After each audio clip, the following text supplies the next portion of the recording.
What's going on, y'all, man? I am in today with another live. Um, I did get confirmed that I am going to. Hopefully, well, I know I'm gonna have one, but hopefully, I have the other one. We're talking about today. Let me remember what we're talking about, y'all, because I really don't remember. And I'm gonna throw this link out here for my sister in a minute, so she can jump in.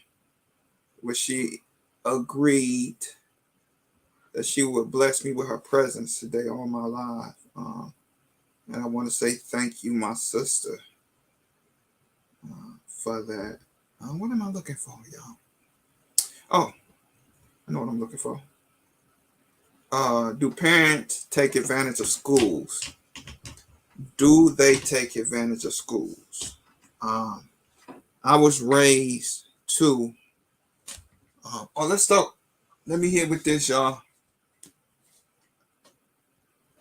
This month is Awareness Month, I believe. Uh, oh my God. Stardust 2 was talking about it earlier this week. Awareness or alert or something she was talking about this week with Bougie Prepper. But I'm going to hit y'all with the mental together for mental health. Mental health is an incredibly important part of overall health. With a growing number of Americans experiencing mental health symptoms, we need to join together to advocate for improving our nation's mental health care system. Hold on, y'all. Very important call. Hold on. Yeah, hello.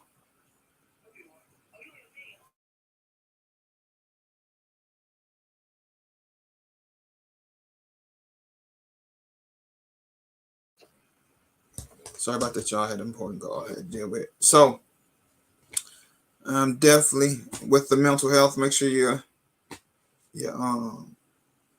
mentally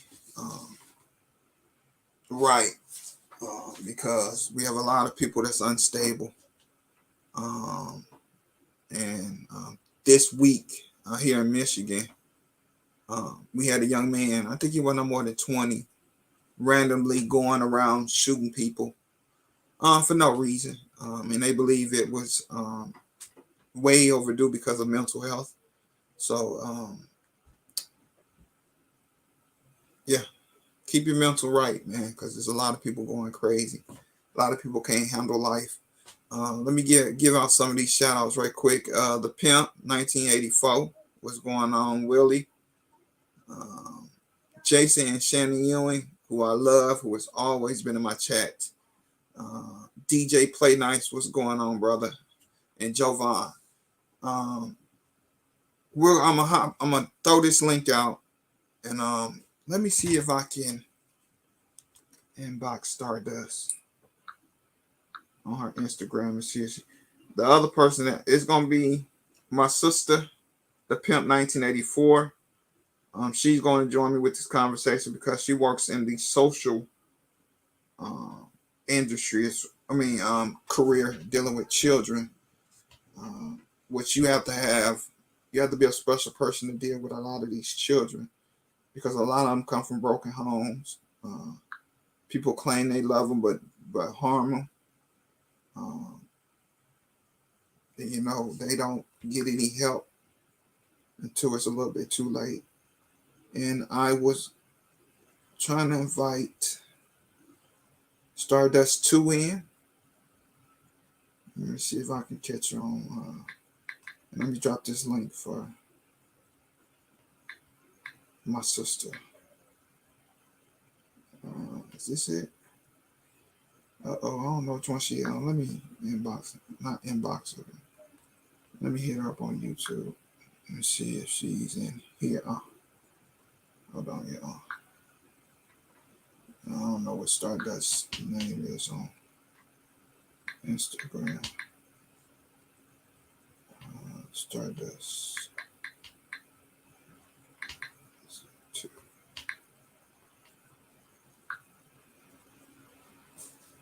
Let me see some, y'all. I'm trying to see if she has her Instagram, her bio.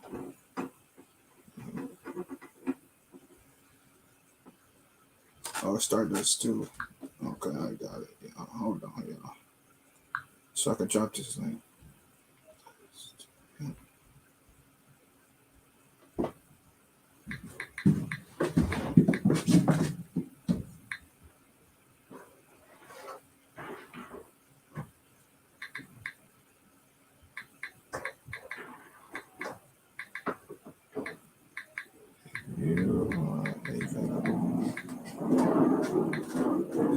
Okay, y'all. So let me send this link out to my sister, and then we're gonna get into it, y'all. Willie, what's going on? Life in Baton Rouge, what's going on, brother? Refrigerator, what's going on? Q. Y'all, I'm getting a phone call like crazy. You know, hello.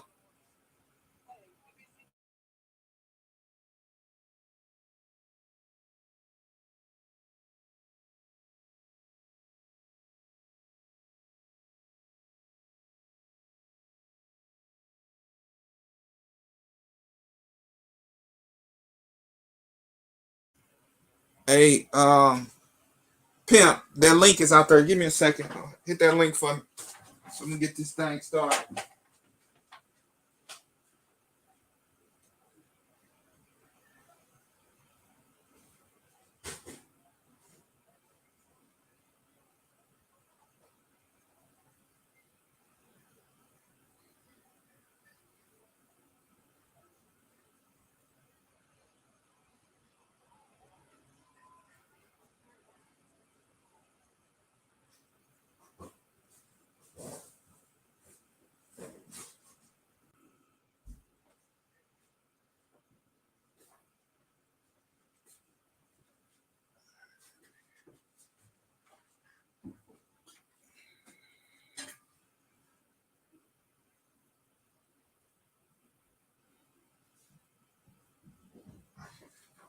All right. Oh, I'm back. Oh, you at work? What's going on, lady? What up, y'all? Hey, big bro. What's Oh, going nothing, on? man. Chilling, man. I had to go to my daughter's game yesterday, so I was able to see her cheer for the first time this season. So I had a good time, man. And just chilling now. Oh, I bet she was excited. Oh yeah, man. I had a ball. It was hot as hell, but I had a ball. I It was hot. bet. Man, it was Is it hot. raining out there? It looked like it's about to rain. I felt a couple of drops earlier today. Yeah, I'm in my car because my grandma's getting her door fixed, a new door. Oh, So they're okay. making all the noise. Oh, I said, y'all will know that, but okay. Well, we're gonna get into it. I do have my sister on board. She did say she would join me for this very interesting topic that we're going to go through today. yes. Um, Yes. how do parents use the school system? Do they take advantage of it? And what I mean by that is some teachers are parents before parents are parents. If you understand what I'm Mm-hmm. saying, a teacher is there to reinforce what you Mm-hmm. teach your own child.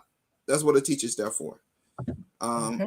But unfortunately, you got kids coming to school that don't know how to listen, that's always in trouble, that just don't know how to stay out the way. But it's Mm-hmm. not all their fault. It's the parents not being parents. Um, Mm-hmm. once you have Or a at least child, advocating. yeah, go ahead, Pimp. I would say, or at least advocating for them. Yeah. And so a lot of teachers has to figure out, am I just gonna leave that one child behind, or do I take that time out and Mm-hmm.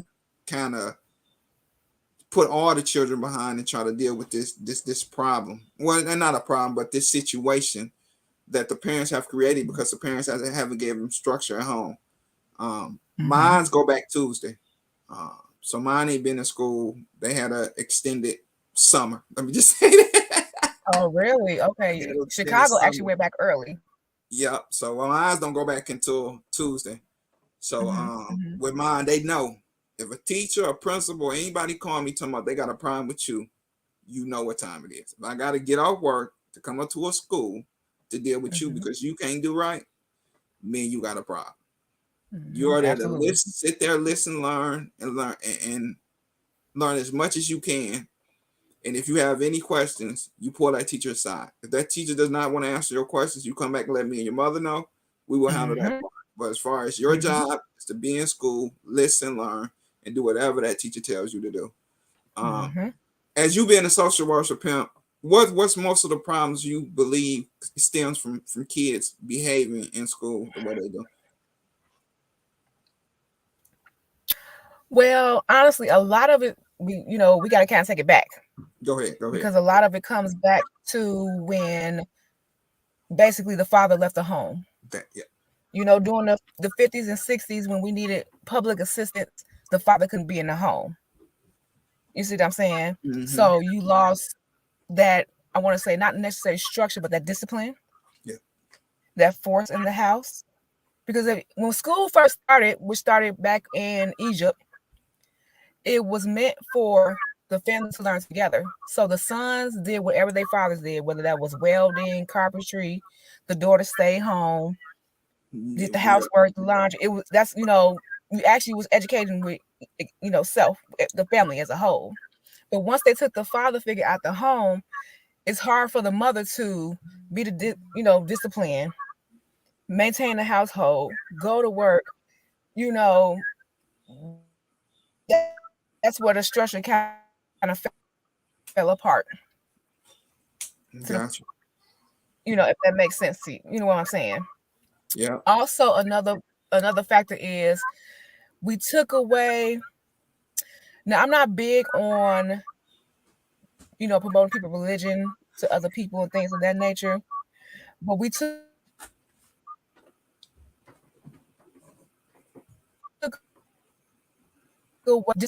like I'm one of the generations, the last generation that still had principles where they had permission to paddle you. Yeah. Of course, they called the mother, let them know. My grandma, she was all for it. She'd tell them, whoop her ass. And when I pick her up, it's going to be another ass whooping. Right. Because like you said, at the end of the day, we're not sending you to school to act the fool. We're sending you to school to get this education. Right. I feel like a lot of, because they took so much education out of school as far as like history, a lot of kids don't appreciate school because they don't know, like we know, especially women, we just was allowed to be educated, in the 60s? Yep. We was allowed to vote in the 60s, and in that era. Yep. I know a lot of people want to say, oh, it's the parents.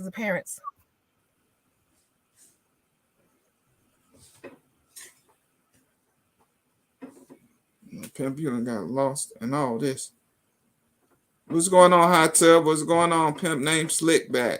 What's going on, Willie? I think I said what's up. What's going on with Guns Don't Argue? If somebody else want to jump in here, we are talking about do parents take advantage of the schools? I did put Pimp on here because she is a social worker, which is a very important field when it comes to our children being heard by somebody outside the household that gets paid to do that. She'll jump back on, y'all. Let me hit this link out here. She didn't kind of. If anybody else want to jump in, some people send their children to school just to get a hot meal. Some family, some households don't have the necessary things for their children to eat. So someone send them to school to eat, get a hot meal during the year. Some send them so the teachers can be their parents because they don't want to be parents. So you have multiple reasons on why. The reason why. What's going on, refrigerator? Do you hear me? But there's a plethora of reasons why everybody coming in. Is it my internet? Everybody coming in here. If you want to, you can definitely hit that link if you want to come in and definitely give your opinion on, some of them send them to school just to be in a safe haven. Some women can't, feel that if they leave, that it's a possibility that them or their children could be harmed. So that's another reason. Security. What's going on, Pep? Okay. My uncle, he knocked the damn cord out. I'm like, oh my God, what are y'all doing? Y'all killing me. Some of them send them to school for a safe haven. Some women, Some safe haven to eat. Yeah. That's why I was happy Chicago had the program where even in the summertime they provided breakfast and lunch. It's so, you know what, it's so many factors, especially as a case manager, going into these homes and talking to these parents. It's just so many factors, but it all goes back to, once again, us losing that structure. Mm-hmm. We lost that structure, and I emphasize it so much that Black men, you are important to the family. We need y'all. I mean, a lot of, you have a lot of boys who I seen puff up to their mama. Now, I would never do that. Oh no, you wouldn't do that. You bet.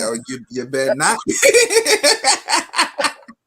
We wasn't doing that, But once again, we weren't even having it. Exactly. But you had that reinforcement in the background, the uncle, the granddaddy, the daddy saying what your mama say. Yeah. What your grandma say. Yeah. Some, like I tell people all the time, I got whoopings, but I wasn't a kid that got a lot of whoopings because, one, I hated it. Oh yeah, you was only told one time, and it took one time for me. Right. Now my siblings and my cousins, hey, that was them. I tried not to get caught. Whatever dirt I did. Hot Tub Tony. What's up, Hot Tub Tony? Bill. I tried not to get caught. Yeah, my daddy didn't play. My daddy spat on me and whooped me. Oh, you get your also, man. So there's so many factors. Yes, you have that. So you have that percentage, but it's a very, what's so crazy, Skilly? It's a very small percentage of those. Hey, refrigerator, if you want to, you can jump back in, brother. But hit that they overshadow. Yeah. So they overshadow, but that's what the media want to report. They want to report involved. Yeah, they. So I think that's very important to point out too, because it's a lot of two-parent homes. Yeah, it is. It makes a difference. Yeah. I mean, look, it makes it's a huge difference. You see it in this community. I see a lot of two-parent households, even in our small 2A community. Yeah. I see Black fathers doing their things. I see Black families. See examples of Black families not only being together, but shooting together, work, prepping together, doing all kind of things together. We've been sold a bad deal by the media, like you said, a lot of cases. Because even in my circle out here where I stay, I see fathers, fathers and mothers. A single parent household, yes, we do have a couple of them, but they are the minority in this community, not the norm. Right. I think this generation that we seeing, that Gen Z generation and on down behind them are getting it right, where my generation and the generation before me fucked it up. And we got to be honest about that. A lot of us older folks, we messed up. We led God astray. And in some cases, we were led astray on a lot of things. So you got us at a point where we're rebuilding that family. We're trying to find what was lost. And, try to dovetail it back to the schools. You do have a segment of our people that do use the school as they 8-hour babysitter. I don't want to deal with my child, but That shouldn't be the norm. And even if it is the norm, it's incumbent upon a lot of teachers. I know we ask a lot of the teachers for a little bit of pay. For a little bit of pay. But it's ridiculous. Those teachers are essentially a second line of defense in the community. To point out a lot of things, like if a child getting abused, normally it's found that teacher finds out. Yep. You know what I'm saying? Because they're the ones that have the most interaction with their child outside of their home. You know, I kind of got to salute them on that. Salute them because you working, you doing a lot with a little bit. A little bit, that's it. But it's incumbent upon us as parents to come in and pick up our role, because we should not be asking your teachers to be a police officer, a marksman, the parent. You know what I'm saying? That's ridiculous. Because I mean, they got their own household, as Skilly pointed out earlier. They got their own issues to deal with. Kids of their own. They got 30 other of your child. And you know your child bad when you sit there. Like, don't act like your child is an angel when you know that child ready to hell at the house. So what you think? Absolutely. That's it. That's it. It's time we start being honest about it. We got some good. We are making a lot of strides as a people, but it's some areas we got to tighten up on. And then, you know, I'm not gonna put it all on the parents, but some teachers are not made to be teachers too. You're right. Absolutely. Let's be honest. You're right. Yes. Yes. I ask teachers all the time, what made you come in this field? You gotta love the children. If you don't love the children, you just there. You just there for a paycheck. Yep. You know, even some, I'll have to say, even some case managers, even some DCFS workers, they see that pay, but once they actually get into the field, they like, oh wow, this is not what I signed up for. You know, I didn't realize it was this real in the field. You know, and I have sisters and friends who are DCFS workers, and the stuff that they see and have to deal with, y'all, it's crazy. It's crazy. It's stuff that you see on the movies that actually be going down. You know, like you said earlier, the people that's supposed to love them is the ones that's hurting them. Yeah, absolutely. You know, how as a father, I had an incident too. How as a father are you raping your daughter? That pisses me off to the core. How are you doing? How as a mother that you are allowing this man to do that? Oh my God, pisses me off. You know, and that's the hard thing about being a case manager or a teacher or anybody in social studies field. I have to put my personal feelings to the side and do my job. Yeah. But I ain't gonna lie to y'all. I wanna get them. I wanna get them because it makes sense why your child is acting the way they are acting. Yeah. Also, I need parents to recognize when your child has a mental issue. That's what's wrong with the Black family too. They want to put them to the side, call them different. Yeah. Look, if your child's not developing like they're supposed to at certain age points, go get them a check. Go get them evaluated. It's okay. Yeah. I know so many autistic kids, when they found it early, they live in productive lives. Yep. You know, but if you let it go on and, oh, he's just a boy, or, oh, she's just a girl. No, certain things they shouldn't be doing. Yeah. Also, parents, when your child start touching other kids' body parts, you need to have a conversation with your child, because 7 times out of 10, somebody touched your child in that part, which is why they're doing it to the other kids. You know, it's a lot of signs that be there, but the parents are either busy, or they want the school to figure it out, or they want somebody like me to come in and fix their kid. I'm like, well, it just don't start with the kid; it starts with the whole family. Yeah, you have to be a part of this too. I can't put him in therapy and not include y'all in therapy. I'm going on. I'm gonna tell you something, Pimp. I'm not too big on social workers coming in to households, because that leads to a whole other problem in a lot of cases. Yep. But I put it on the community too. Yeah. You know, you got people in your community that are detrimental to themselves, their kids, and the community. If you know, yes, sir. Y'all know this person down the street beating their wife and their child. Yep. And we done got to a point where everybody ain't my business. It is your business. Yeah, it is. It is your business. As a man, you ought to come in there and say, if you put your hands on it one more time and I find out, I'm gonna break your fucking jaw. Yeah, should be. because he needs to be instilled and would feel like he's instilling in that household. In that household. If you know you got a child molester in your community, why is he still in your community? Why is he still in your community? And that's what kind of where the gangs came in from. When That I is was where the coming up, games came. Exactly. they'll go to the door like you beating on your wife, dog. Oh no. And we're gonna pack you out. We're gonna pack you out. And you're gonna learn today. Not saying violence is always the answer. But now pimp, since we doing truth serve, I'm gonna get on these ladies too. Yeah. Because in a lot of cases, ladies, y'all picked him. Yeah. Y'all knew he was a scumbag when you picked him. You knew he was touching on your kids. Yep. Stop acting like you don't see what's right in front of your face. Absolutely. Yep. Be careful who you sleep with is what my grandma always told me. You gotta be careful. You can't holler, you can't holler, these men ain't shit, these men ain't shit, these men ain't shit. But you got 4 babies. Yeah, by 4 different not shit men. And you knew everyone, all 4 of them when you met them. Yep. Absolutely. Be real. Yep. So we gonna call this thing out. I call out the men and the women. Just call it out all the way around. We all fall short of grace, but it's all of us as a community to put this shit back together. Yeah, absolutely. It didn't break. One person didn't break it, so it's gonna take more than one person to put it back together. Yes, sir. Amen. And that's another problem too. We got to stop this. Yep. Men, we got to stop. Yeah, it's some of us that ain't shit. Yep. They need to be ostracized. But society holds black men accountable. Everybody holds black men accountable. Black women, y'all need to be held just as accountable. I agree. I totally agree.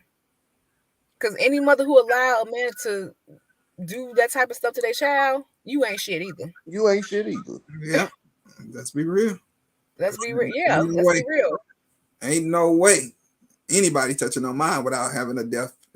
I'm gonna say it. You got a death sentence. Fuck with me. Right. I might be going to jail for a couple. Hey, it is what it is. If I don't get out in time, oh well. But hey, you gonna pay a price for that one. Them 2 upstairs, you gonna pay a price for them 2.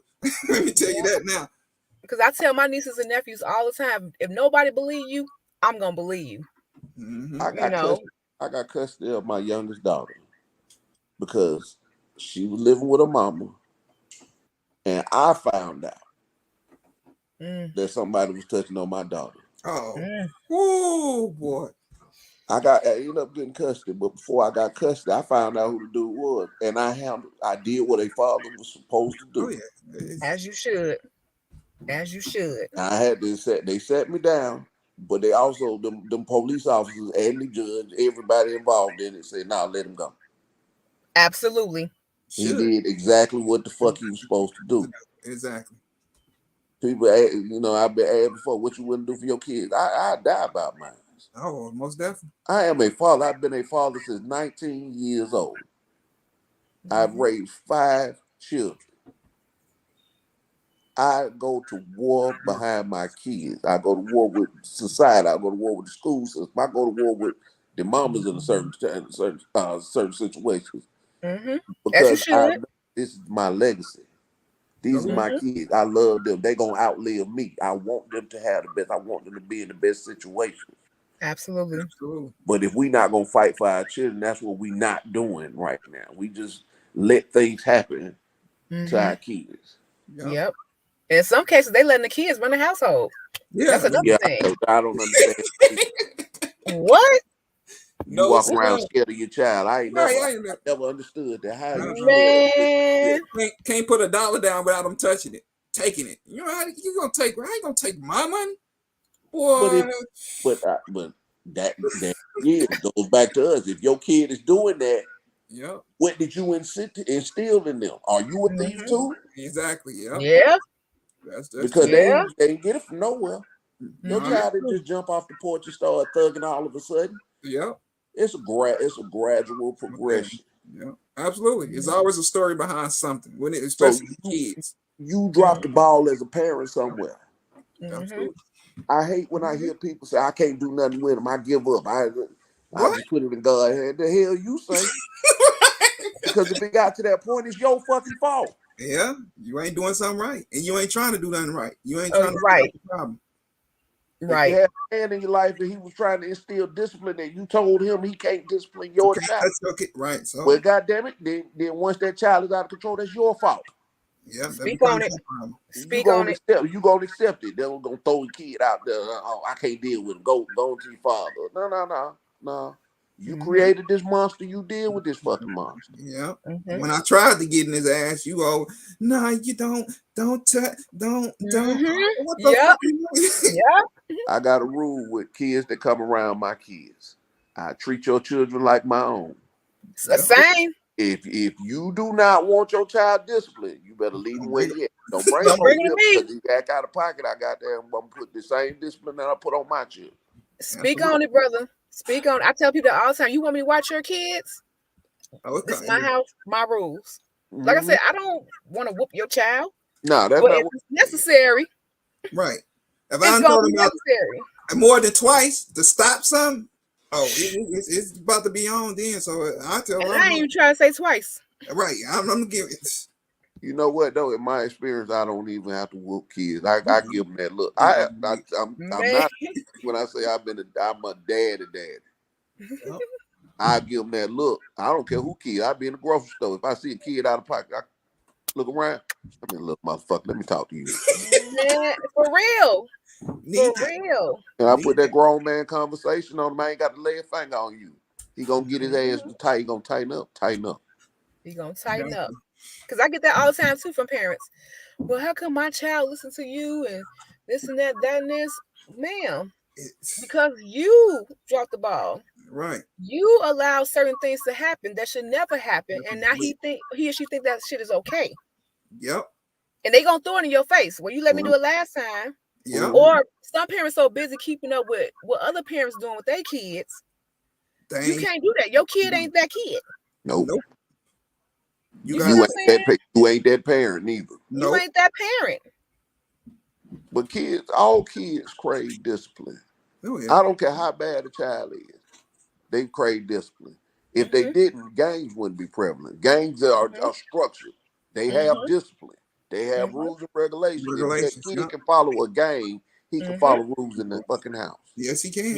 Yep.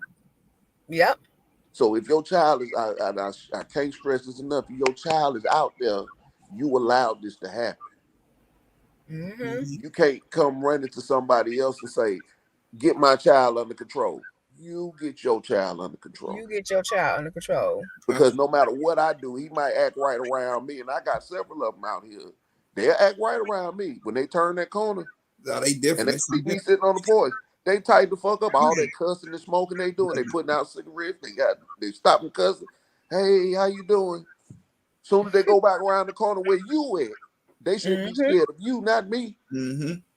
Yeah, matter of fact, my son had a game right, and my mother-in-law was sitting in a chair, and these boys going, they talking, they cuss. I say, hey, don't you see an elder sitting here? I said, excuse me, but if you want to do that, take that down to the other side of the field. But down here, all that cussing, we ain't doing that. There's an older lady sitting right in your face, and y'all cussing like y'all crazy. I said, cut it out and go down the field. I don't care where you go, but right here, in this presence of my mother-in-law, you all that, you won't stop that. Oh yes, I would never. I'm gonna do one better, Skilly. That's called that's what you just did, called an OG check, and that used to be commonplace in our society. Yep. Just like they should feel comfortable cussing around your mother-in-law. They shouldn't feel comfortable cussing around you neither. Yep. I get them every time. I'm gonna hey, don't take that down somewhere. I don't want to hear all that. I don't even tell them to take it down. I said, don't do it, period. Right. Don't do it, period. Have respect. Have some fucking respect. That's it. Because I don't know if y'all seen it. And that's why I know we still got some strong Black, families and communities, because I was watching tennis. And when Serena mama looked at her granddaughter because she was just acting the fool, she gave her that look and said something to her. That little girl turned around so fast. And the media, they ran with it. I said, no, that's called a disciplined home. Yeah. Serena and them come from a disciplined home. It don't matter how much money you got. Right. Don't matter how much money you got, you gonna do what I say and respect us. Be in public. Grandmas don't like to be embarrassed in public. Oh no, not all. National TV in front of millions of people. Oh no, that little girl turned around and her daddy didn't say nothing, as he should not have. He shouldn't have. He looked at her and turned around, was like, well.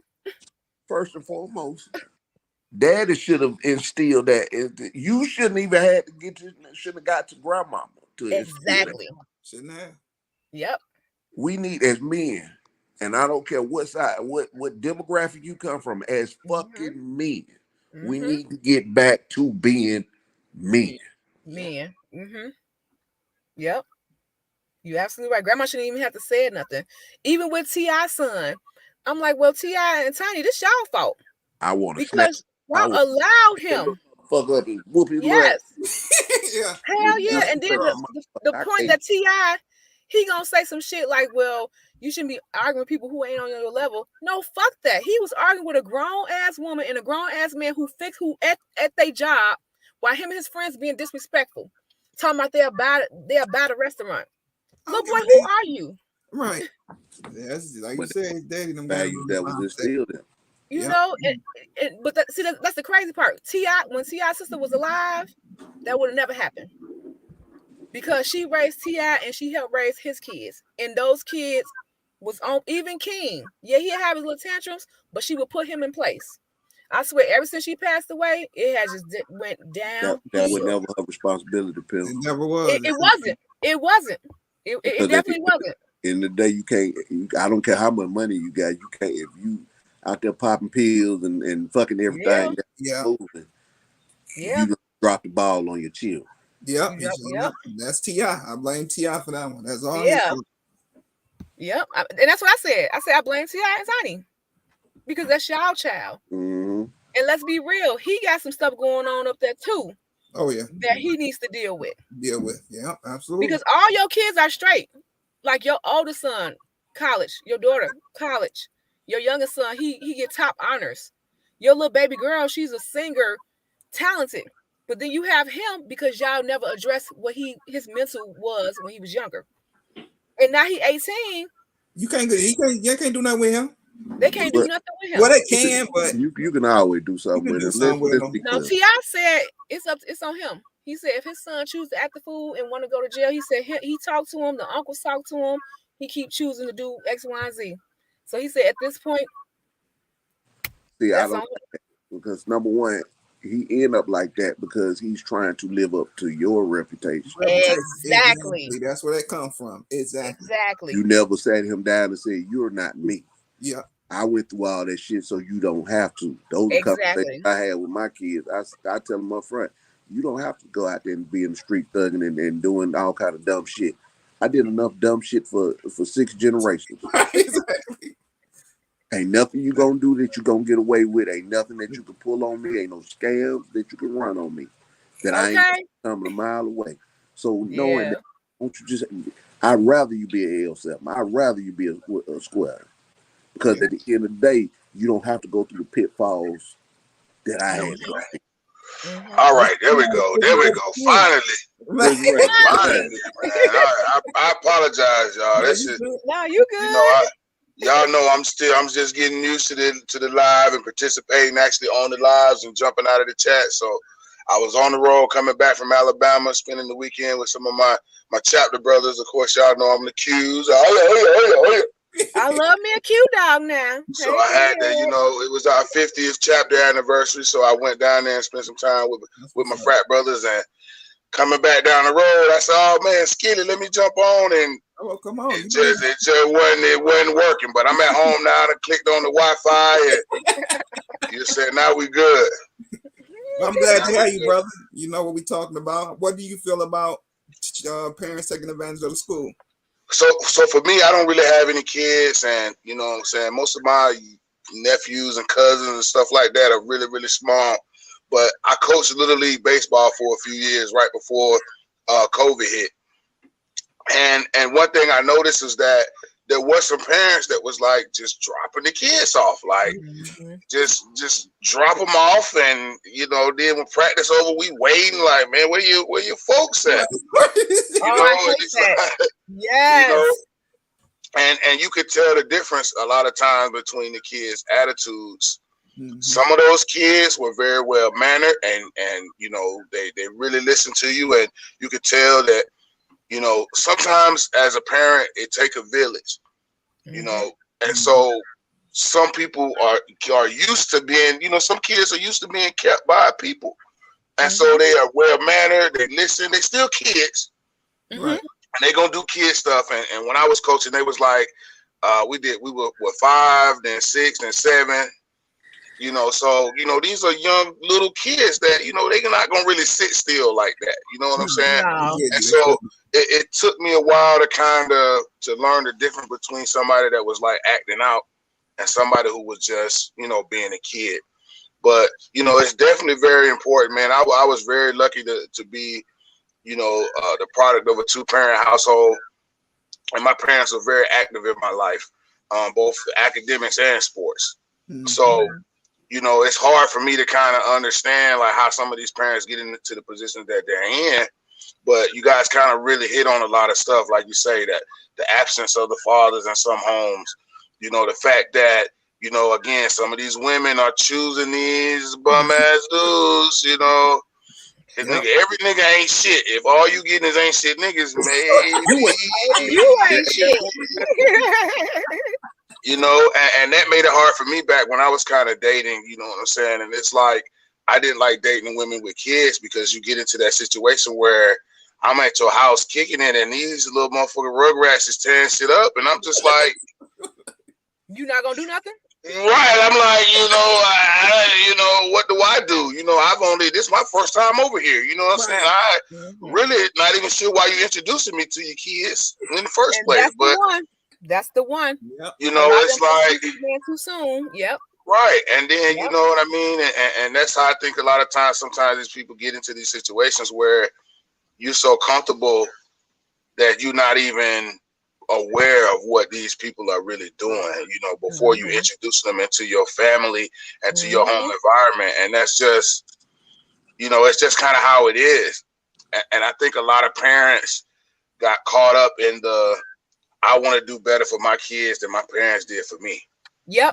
And I think that kind of leads to a place of where we're thinking, because I bought my kid these new Jordans and I didn't have no Jordans when I was a kid.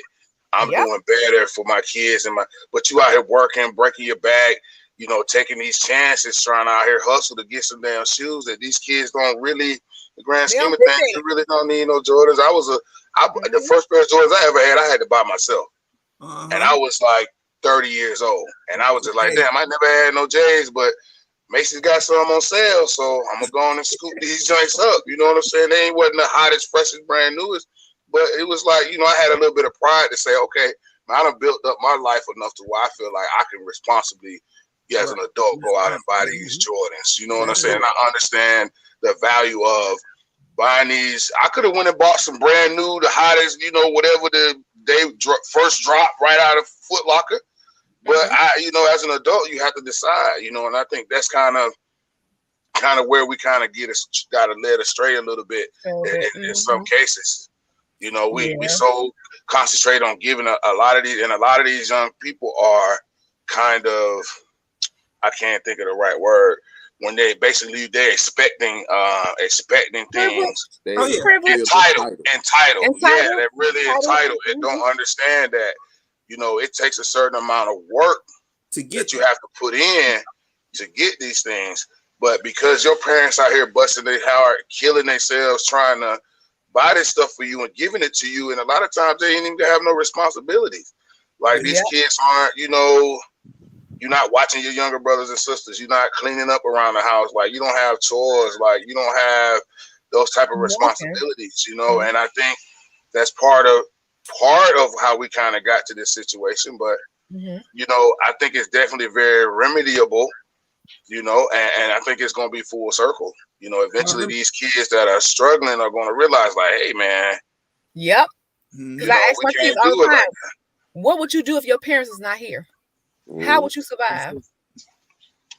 They worry about getting a pair of Gucci shoes and an outfit and some, like refrigerator said, some Jordans. They ain't worried about, because my wife has a friend. Let me do some shout outs right quick, y'all. Life of Baton Rouge, Ray Official, Carbon Q, Hey, Carbon. 101. Carbon 101, what's up? Triple Threat Firearms and Defense. What's going on, y'all? I wanted to give everybody a shout out. But my wife has a friend. Now, she will work her ass off, y'all. Right now, she has nowhere to go. The father has took his children in the home. This woman throws herself a 40th birthday party, but don't have nowhere to go. This is my wife's friend's mindset. This is her mindset. Instead of you worrying about finding yourself a place to live, she worried about traveling and throwing herself birthday parties. Keeping up with the Joneses. Keeping up with the Joneses. Kelly, you hit on something right there, and I'm gonna say this again. Let's society has done a disservice lying to women, and particularly black women.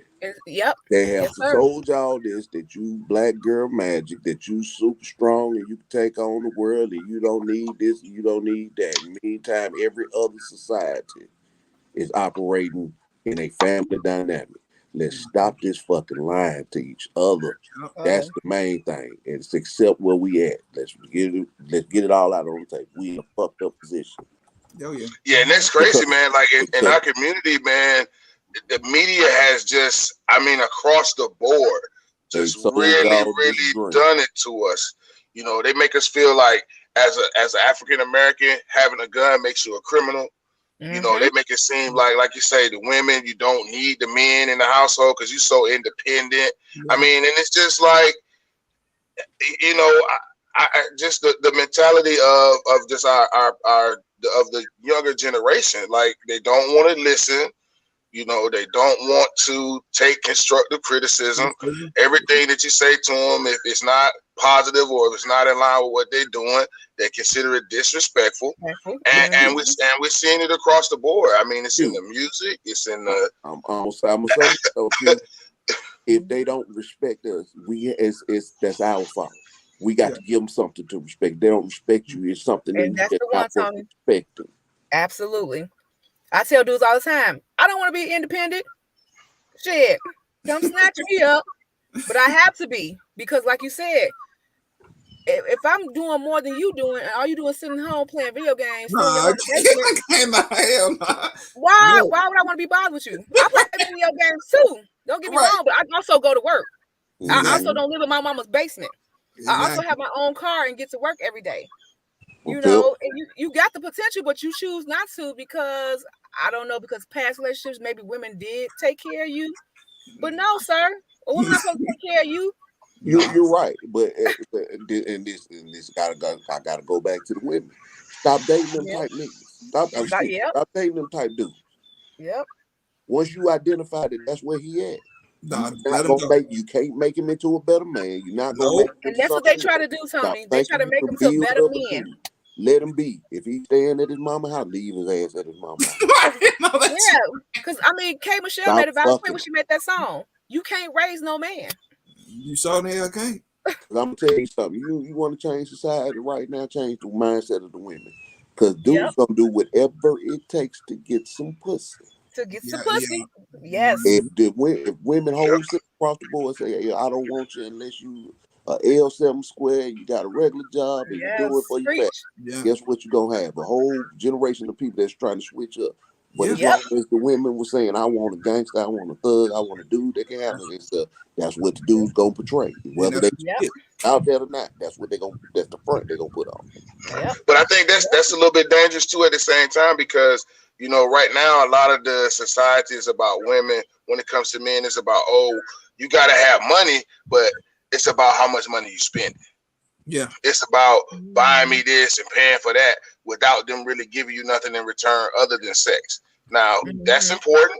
And you know what I'm saying? In my relationship, that to me is something that's very important, and we can't forget that. But you got to understand too that you got to be able to build together with somebody. That's it. Yep, you know what I'm saying? You can't come into this relationship, and it's on both ends. Just like you got these dudes that I heard Steve Harvey used to say it all the time, these homeless sexuals Like these dudes is beating it back out because they ain't got nowhere else to stay but with you. So you know, but then again, you know, the women is putting up with it. You out working, and this dude is at home burning the AC playing video games. But you putting up with it. You know what I'm saying? But at the same time, you got a dude that's got a regular 9 to 5. He making a regular paycheck. Like this motherfucker's got a regular, like, people don't understand the kind of money that a lot of us African American males have access to. We really out here working hard for just a basic ass paycheck. But these women expecting the brother to be able to be, you know, 200, 300, 400,000. Everybody's not making that kind of money. I'm not even making that. And as a woman, if you, you know, if that's not the type of lifestyle you live in, you shouldn't expect somebody else to just magically provide that lifestyle for you.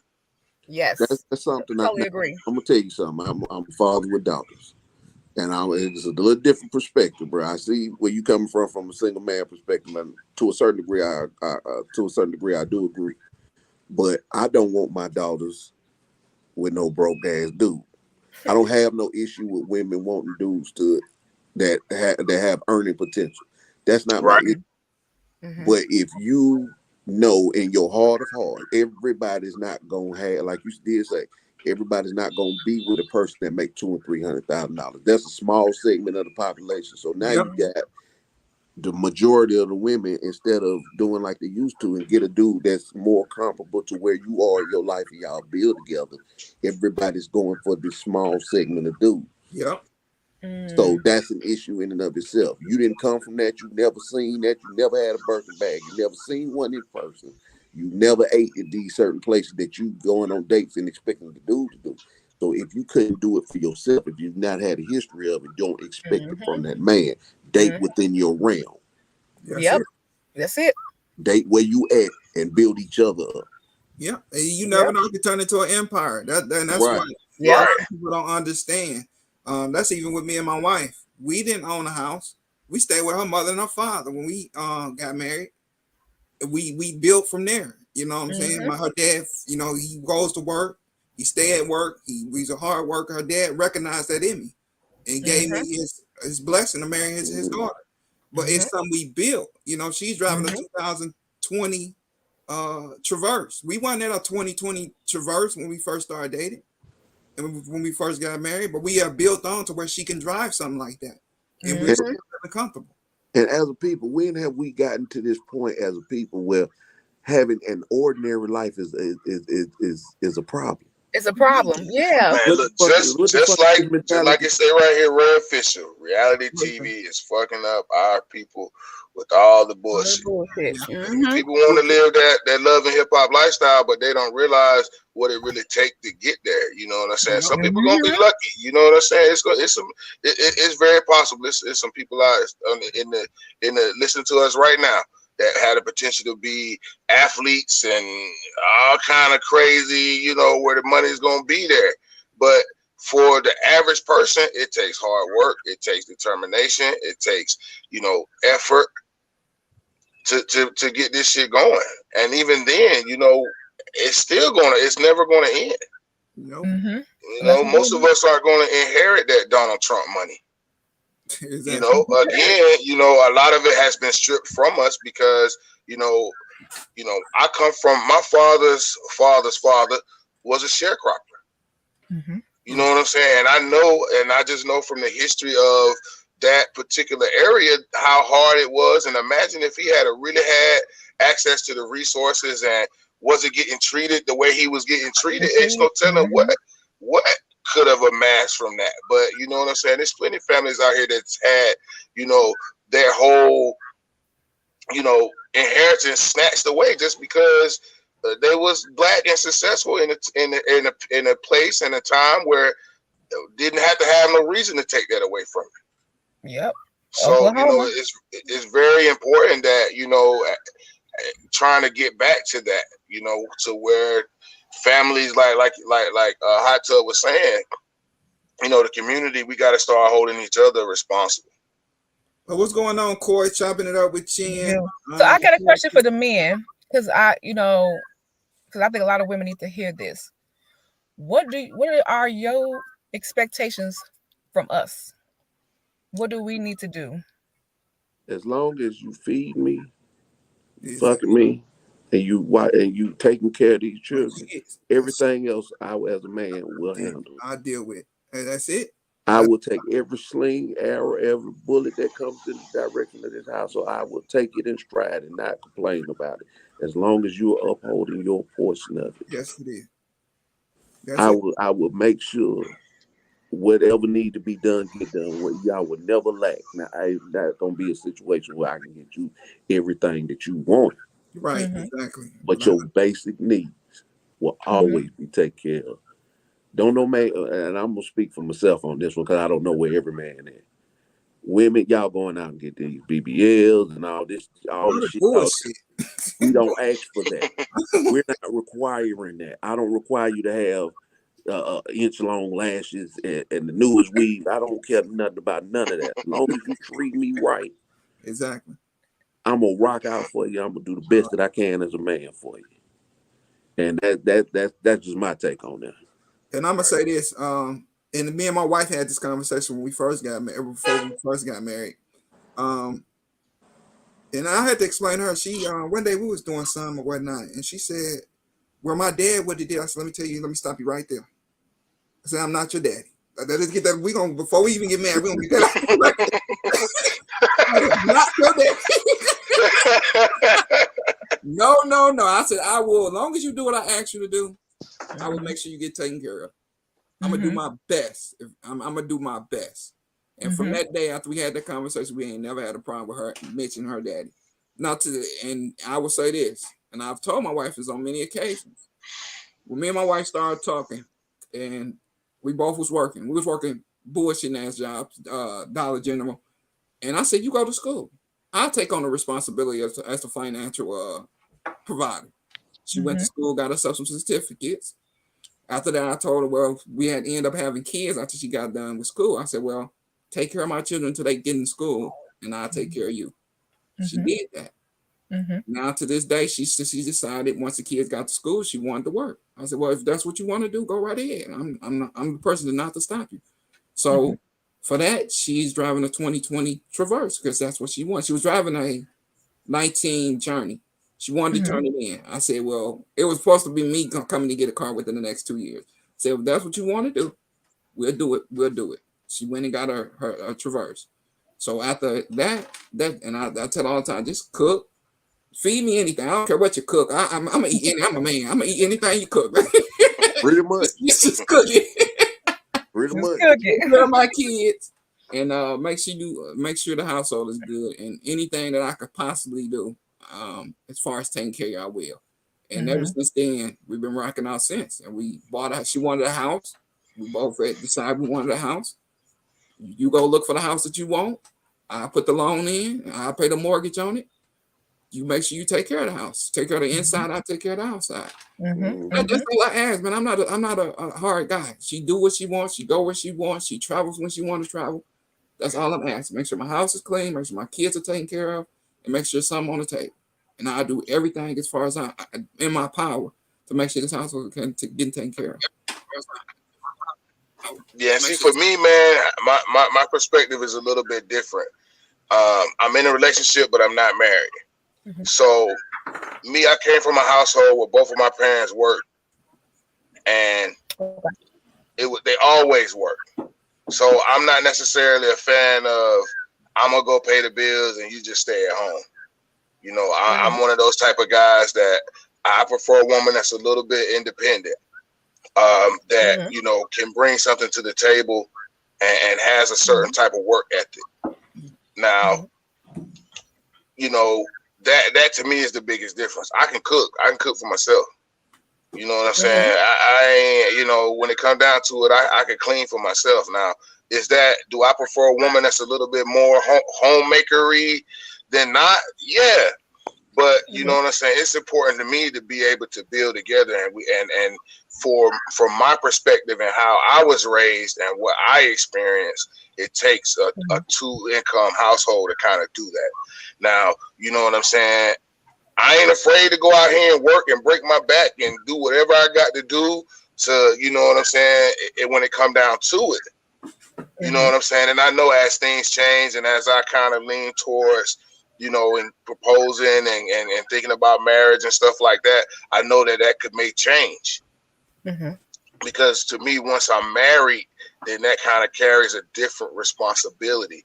And my mentality will probably line up more with Skilly and with Hot Tub in the sense that I'm going to do whatever I got to do to take care of my family. But again, if what I can afford is a pocketbook out of Walmart, then you're going to have to rock that pocketbook out of Walmart. But if you want that Gucci Louis Vuitton and you willing to go out and work and we work together and we build up, and as long as things is taken care of, then cool. But I just don't want that mentality of a woman that says that as a man that I've got to take care of her. Like, yeah, I'm going to take care of you and I got to take care of you, but we got to take care of each other. Absolutely. And so, you know, I just don't like to go too far with that. Oh, well, I'm going to do all the work and you did. I don't like going too far with that.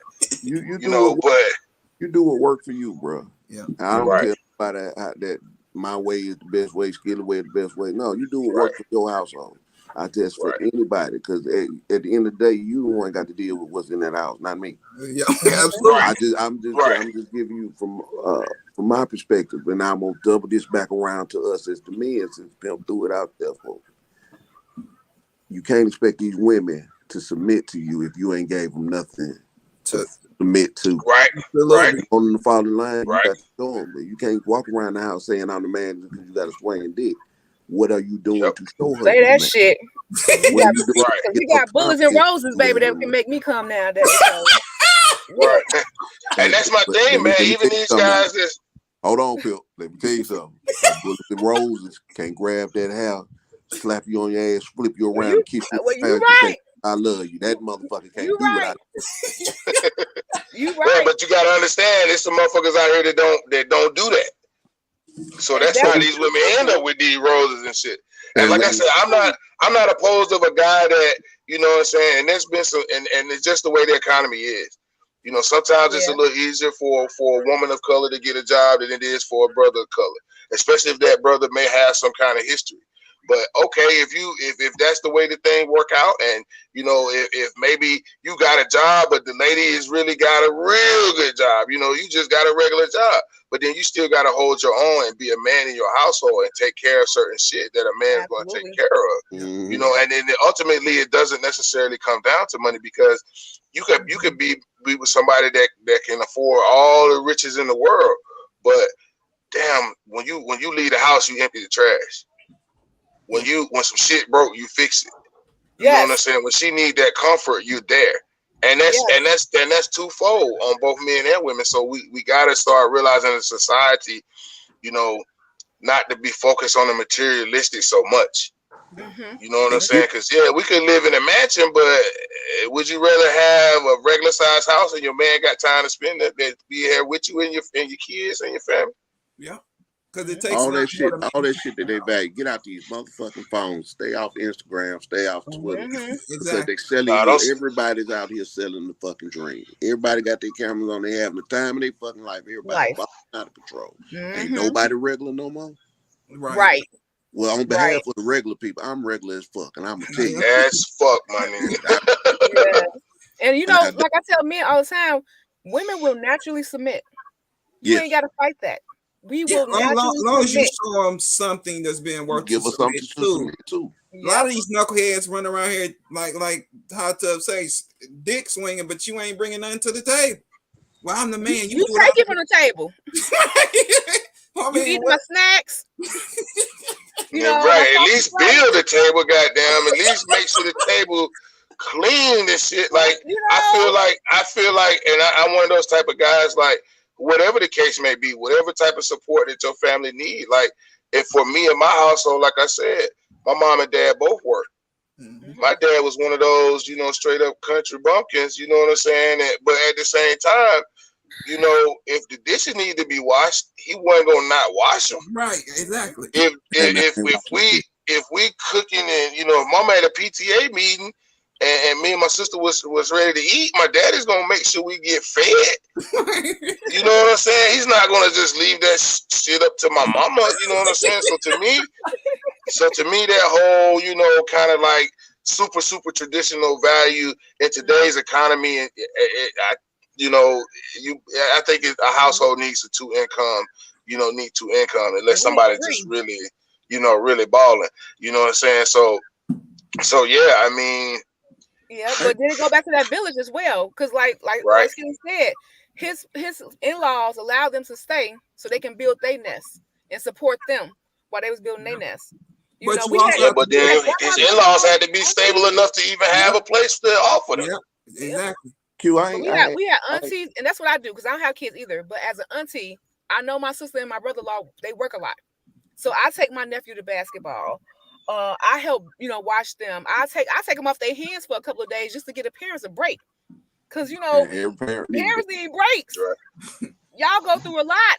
I have them for 2 days, and I'm ready to throw their asses out the street.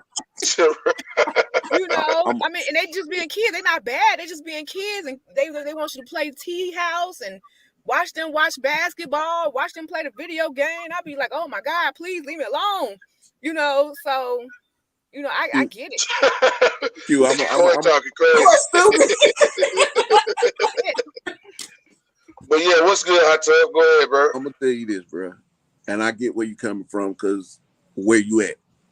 As you get down, I would say be flexible on that, because as you get older, your mentality changes. I've totally changed my mentality on a lot of things from where I used to be when I was younger. So my outlook is a little different. That's just life and experience. I gave my wife the option to cash out. Once I hit a certain income level, I was like, well, shit.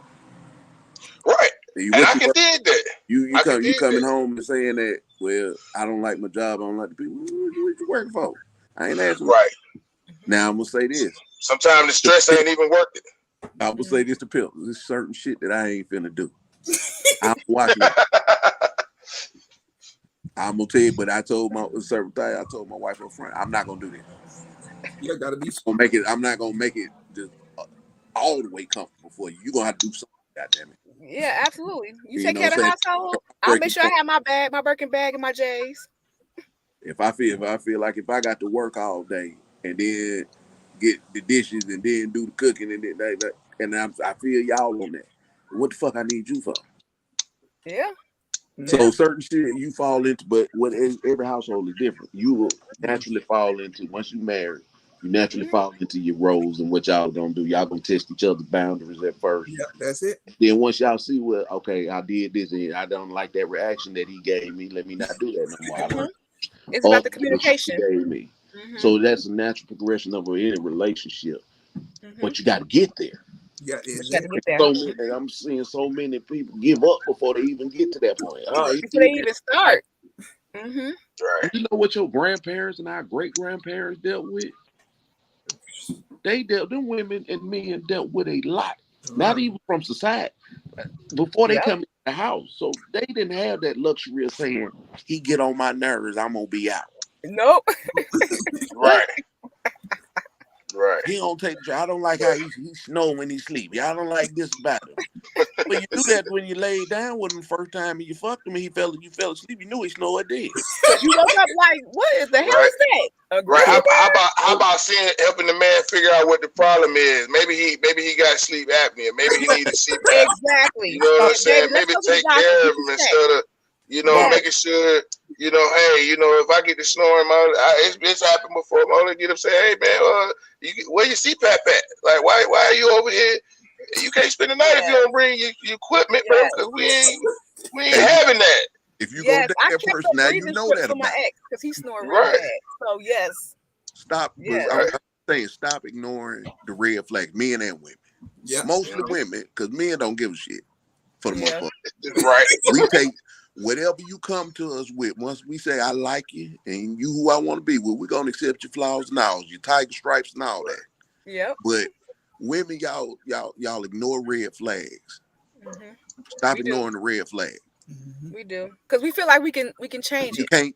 You can't. And we can't change it. I just think that's just a natural in the women. Is that nurturing side, you know what I mean? And wanting to help provide, and the feeling that you get from helping somebody and helping building somebody up. And you know, when you're with the right person, it's a blessing. Yeah. To have somebody by your side that's like that. But you know, if the dude ain't ready for it, he ain't ready for it. He ain't ready for it. Man, I loved coming in here and chatting with y'all. I'm gonna jump back into the chat and get ready to clock in for work. I actually was a little bit late coming back into town, but since if I gotta be late and y'all gonna mark me as late, 10 minutes versus the hour, you know what I'm saying? But I don't want to cross the line and have to take the whole day. But right. All right, refrigerator man. But look, much love to all of y'all. Be easy. All right. That's hilarious, but yeah. Because Yeah. you know, I grew up like a tomboy, so I didn't do much girly things. But the one thing I did learn was to cook and clean, and so that's always been my staple. In college, people I can't get y'all why they call me pimp, but I think we can figure it out. But It ain't hard to figure out. But a lot of dudes will tell you in college, boy, they was attracted because I used to feed them. You know, I used to feed them. You know, I kept my apartment clean. You know, I didn't realize how most girls didn't have like that natural skills. Like some of their places nasty. Like, wait a minute. You know, if I can't use, my grandma always told me, first of all, she don't care about your bedroom, but your outside, your living room, your kitchen, and your bathroom should always be freaking clean. Yeah. Always, because you never know who's gonna pop up. X, Y, and Z. You know, she always told me, men gonna eat, so at least learn how to cook. Right. You know, learn how to fucking cook. And then when I got to, you know, some of my mentors, when I had pledge and stuff, they used to always tell me, well, you can't go around here not sucking a mean one, so girl, you need to get it together. Had to learn that. And you know what? Like you said, that's the best formula. And that's exactly what men like. We simple. That's it. It's not hard. It's not hard at all. No. Not hard at all. I got stuff I didn't even ask for. You know, because like I'm a shoe fan. You know, my grandma, my aunties and them, they made me work hard for my shoes. But when I started dealing with dudes, it came naturally because, well, shit, she feed me. Her house always clean. I play the video game with them sometimes. I give them their space. Men do like their space. A lot of women need to know that. They don't want you all up in their ear and all that crap. Give them their space. You know what I'm saying? And do what you need to do in the bedroom. So, that's it. You know, I tell people all the time, you know, yeah, I'm a thug in the streets, but in the bedroom, I'm a lady. That's all we ask. That's it. Women make it we make it so hard when it don't need to be hard. It don't need to be hard. Y'all ain't doing all that for. I exclude you out of this, Pip, but most women, y'all ain't doing all that for us. Y'all doing that for each other. For each other, yeah. We the BBLs and the wigs and stuff, yeah. That ain't for another bitch. Not for all that. Yeah. I take your flat ass and all. Pancake chickens, I like. Yes, that's what I like. Yes, that's what I like. Goddamn it. My ex, he used to grab, because my shit flat. I ain't gonna lie, but he used to grab it like it was big. And I'm like, why are you grabbing? I ain't got nothing back there. He was like, it's big enough for me. I'm gonna pump you up like you got the biggest damn thing since Kim Kardashian. Yeah, that's what he used to say. I was like, okay, and that made me feel good. You know what I'm saying? Like, oh shit. He said, I got a big ass. Fuck you, bitch. Like, you know. I know it's flat, but he. You know, he pumped me up to it, you know, gave me that confidence. And so I'm walking around like that. I'm a different type of dude that disrespect. If I goddamn, I'm going to be your biggest cheerleader. I'm going to goddamn, hey, you go so pumped up when you talk with me. I'm going to goddamn, hey, you think we going to come off the conversation with me? Like, goddamn, you really feeling me like that. I'm just giving you what you're supposed to have. I want you to feel like even when you ain't, if your crown a little crooked, I'm going to straighten it up for you, goddamn. Slap your ass, say, go on out there and get ready for the world. Yes, Daddy, yes. Yes. Let that thing do what it do, baby. Yes. That's it. That's it. You're going to have a steak and potatoes with some broccoli and some corn on the table. All of this ain't hard. This man, woman shit ain't hard. It's a simple solution. It get hard from time to time. It ain't always going to be easy, but it ain't got to be society make it. Society make it like it's most difficult thing in the world to get along with a man and a woman. It's crazy. Yep. That's crazy. What's going on, Corey? How you doing, my brother? What's happening? I figured since my brother was on here, including you, Skid, I'll jump in and give y'all a little more ATL flavor. I'm just checking y'all. ATL. Tony. I'm gonna tell y'all this about relationship men and women.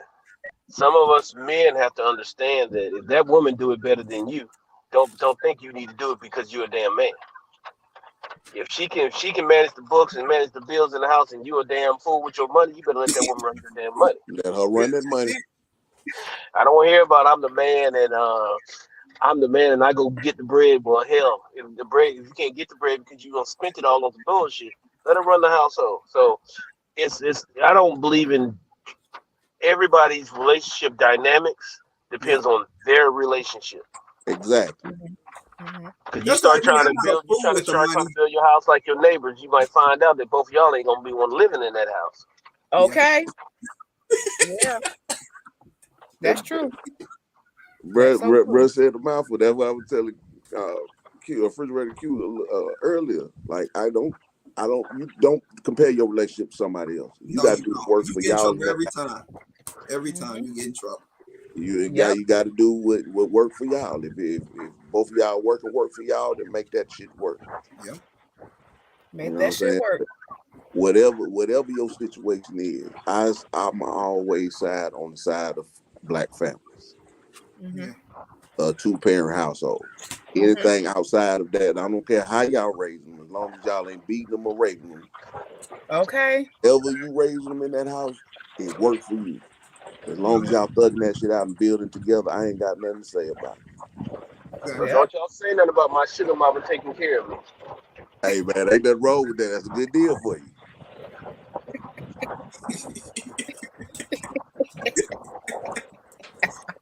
I suggest, and if you're a single man, I'm gonna throw this out there to all the single men. Now, y'all got a lot of single women in that garden community. They got growing hands. I'm keep stressing it to the young guys. Start talking to them now. They gonna teach you some things, bro. You don't know everything. Gonna grow all that food. There you for go. you. Because that's one thing I wish I had that my grandma and my aunties and them have. They can take a plant that's dying and make it so beautiful. Get a hold of a plant and it just die. We got work I wish I had that skill. We got work on that. Because you need to be out here growing these avocados, cucumbers, and all the other fruit. You know what I'm saying? We don't need them dying in your hands now, girl. No, that's not what I know, right? Right. I'll leave it alone. No, you don't need to leave them alone. You're trying to get taken care of. We trying to tell you. Learn how to grow some cucumbers and some eggplants, and you be all right. I'll be all right. Okay. Talk to some of them older women. They'll teach you about the growing hands. Yeah, they will. Shoot. My grandma, she tried, but I just kept killing her plants. And she was like, get your ass out of here. But the one thing her and my mama did teach me, I can throw down on the grill. I'm definitely a grill master. I can throw down on the grill. Like I said, I don't like to cook, but I definitely will. So I know how to do the cabbage, the greens, the beans, the roast, all that. So. And women, please keep in mind. Yes, I did. I know I'm gonna contradict myself when I say this, but I'm gonna say it anyway. No, you can't change a man, but you can be that inspiration that sparks that change in him. If you're the right, if he's the right man, you got to properly vet these dudes. But where he's at the current state when you meet him, if you meet a man in his 20s and he ain't got it together, well, that's expected. He in his 20s, he ain't gonna have it together. Very few of them that's gonna do that. But you got to learn how to discern and recognize potential in the dudes. And fellas, understand. Totally agree. Every woman may get tired of getting a fixer-up. You know what I mean? Oh yeah. Because there's sometimes they've been getting all these damn used cars and always up under their hood, and that car just don't want to run right. So there's nothing wrong for them saying that I want to go to the dealership and get me something new that's ready to go. Yeah. And me and my wife, we've been through that. That we was getting used cars, and we finally got in a place to where she can drive something to make sure the kids get around. And I made her put a 3-year extension on it, so anything happened to it, she can take it to the dealership, and I ain't got to worry about it. Pay them $100. As long as it ain't wear and tear, they'll replace the motherfucker for $100. And then on top of that, and the rims are for free. long as if the tire bust or the rim get bent for 3 years, you can just take it there and they'll replace it. So shit, y'all got a good deal. That's because I was dealing with that car for the next 3 years. So yeah, she was kind of hurt about the little extra $100, but I said it's gonna make me comfortable for 3 years. Yep. I think that's a small sacrifice. So I said sometimes we gotta sacrifice a little bit to get what's wrong. So she understood, and she, like you say, long as you feed a woman, as long as you show a woman that you are willing to go to the end for her and show her that whatever goes on, I got you. That's one thing my wife can say, regardless of what me and my wife went through. What I said is I was always backed it up with action. So if you're gonna talk that talk, make sure you can walk that walk as well, fellas. Because when you tell a woman something and you don't do it, you don't hold on to that, bro. Never gonna let that go. Never. Never gonna let that go. You better believe she gonna hold on to it, boy. And this is me and my wife. My son will be 12 this year, so me and my wife been married 13 years. Let me tell you, she don't forget nothing. You gonna hear, right? I hear shit from that 19 fucking years ago. Random ass argument over. What about when you did this? You talking about it in 2000? Craig, you ain't gonna get out my face with that. Oh man, I don't know why we do that. Because I found myself, I do that too. I don't know why. Just something it is. I don't know. I'm gonna give a simple advice. Men, don't argue with no woman. No. You're going to lose. Every time. Don't let no woman run you over. Be a man about your shit. Right. State your point, and walk up out of it. I'm just gonna tell you, walk up out of it. Let her get about 10 minutes out and walk up out of it. Because the rest of the argument is you gonna lose, and you're gonna lose bad. You're gonna get more frustrated as this conversation goes along. You're just gonna look bad. Most men will. You're gonna feel bad, look bad, and you're gonna be like, why did I even start with this one? I tell them, even when you win an argument, you're gonna lose. You could be dead ass right. Exactly. Dead ass right. Call it dead right. But what about that bitch you were looking at? That's me. Why don't you go over there with her? Huh? Let her cook your fucking steak. Keep looking. Don't get back for me. I'm ignorant. I'll be like, I will. Get my keys. I'm finna go over there right now. Yes, and then you gonna come back home and your steak gonna be on the table. And I'm like, I ain't gonna do nothing but ride around the block. That's all I'm gonna do. That's it. I'm gonna make you think. And I'm gonna cook that right. And I'm gonna cook that steak while you ride around the block because I'm talking shit. What's up, Ray Official? Ray Official, what's happening? What's happening, fellas? Look, I had to jump in after Coy said that, man. I've been married 30 years, man. I ain't learned yet. Not the I keep that shit going, boy. Even though, look, I could be right, I could be wrong. It don't matter. I'm gonna keep that shit going, man. It's just, I don't know. That shit is fun sometimes. Then I come back later on. You know what, baby? You was right. You know? So basically, what you saying is you like being 0-30. That's what you saying. You like this 0-30 script. Man, look, man. I don't give a shit at some time, man. I mean, that shit is just fun, dude. You know, and I mean, it drives her ass crazy because she'll be there. I mean, she'll stop talking to me and everything, you know. And I'm like, damn, boy, I'm gonna go up there and apologize. And it might be 2-3 hours later, you know. She said, you bipolar, you know. But your ass was sitting there arguing with me and everything, you know. And then I go up there, hey, I'm sorry. Try to get a hug. Get away from me. Yeah, you know? don't touch me. Yeah, you know, but I mean, it's just what it is, man. Like I said, I got 30 years in this shit, man. You know, I ain't gonna lie, it's been rough, and I'm not saying, you know, it's been rough on her end. It's been rough, you know, just her dealing with my ass, you know, because, you know, we got married when I was man, she was 20. I mean, I was 20 and she was 18, you know, and it was like, wow, yeah, it was like some spur of the moment shit, man. She Straight came. out of high school, one of I y'all. respect that Yeah, though. well, I mean, Rocking it out. we had been dating for years. I mean, for maybe about 3 years and everything, before we got married and shit, we broke up for a little while and shit like that, got back together and everything, and then I was living in Texas and she was up in Virginia, so she came down to Texas or whatever, just to visit, and we were just hanging around and like, shit, you want to go get married? She's like, okay. So we end up rolling down the road and shit, and my mom passed us up on the road. Where y'all going? We're going to get married. My mom was like, yeah, whatever.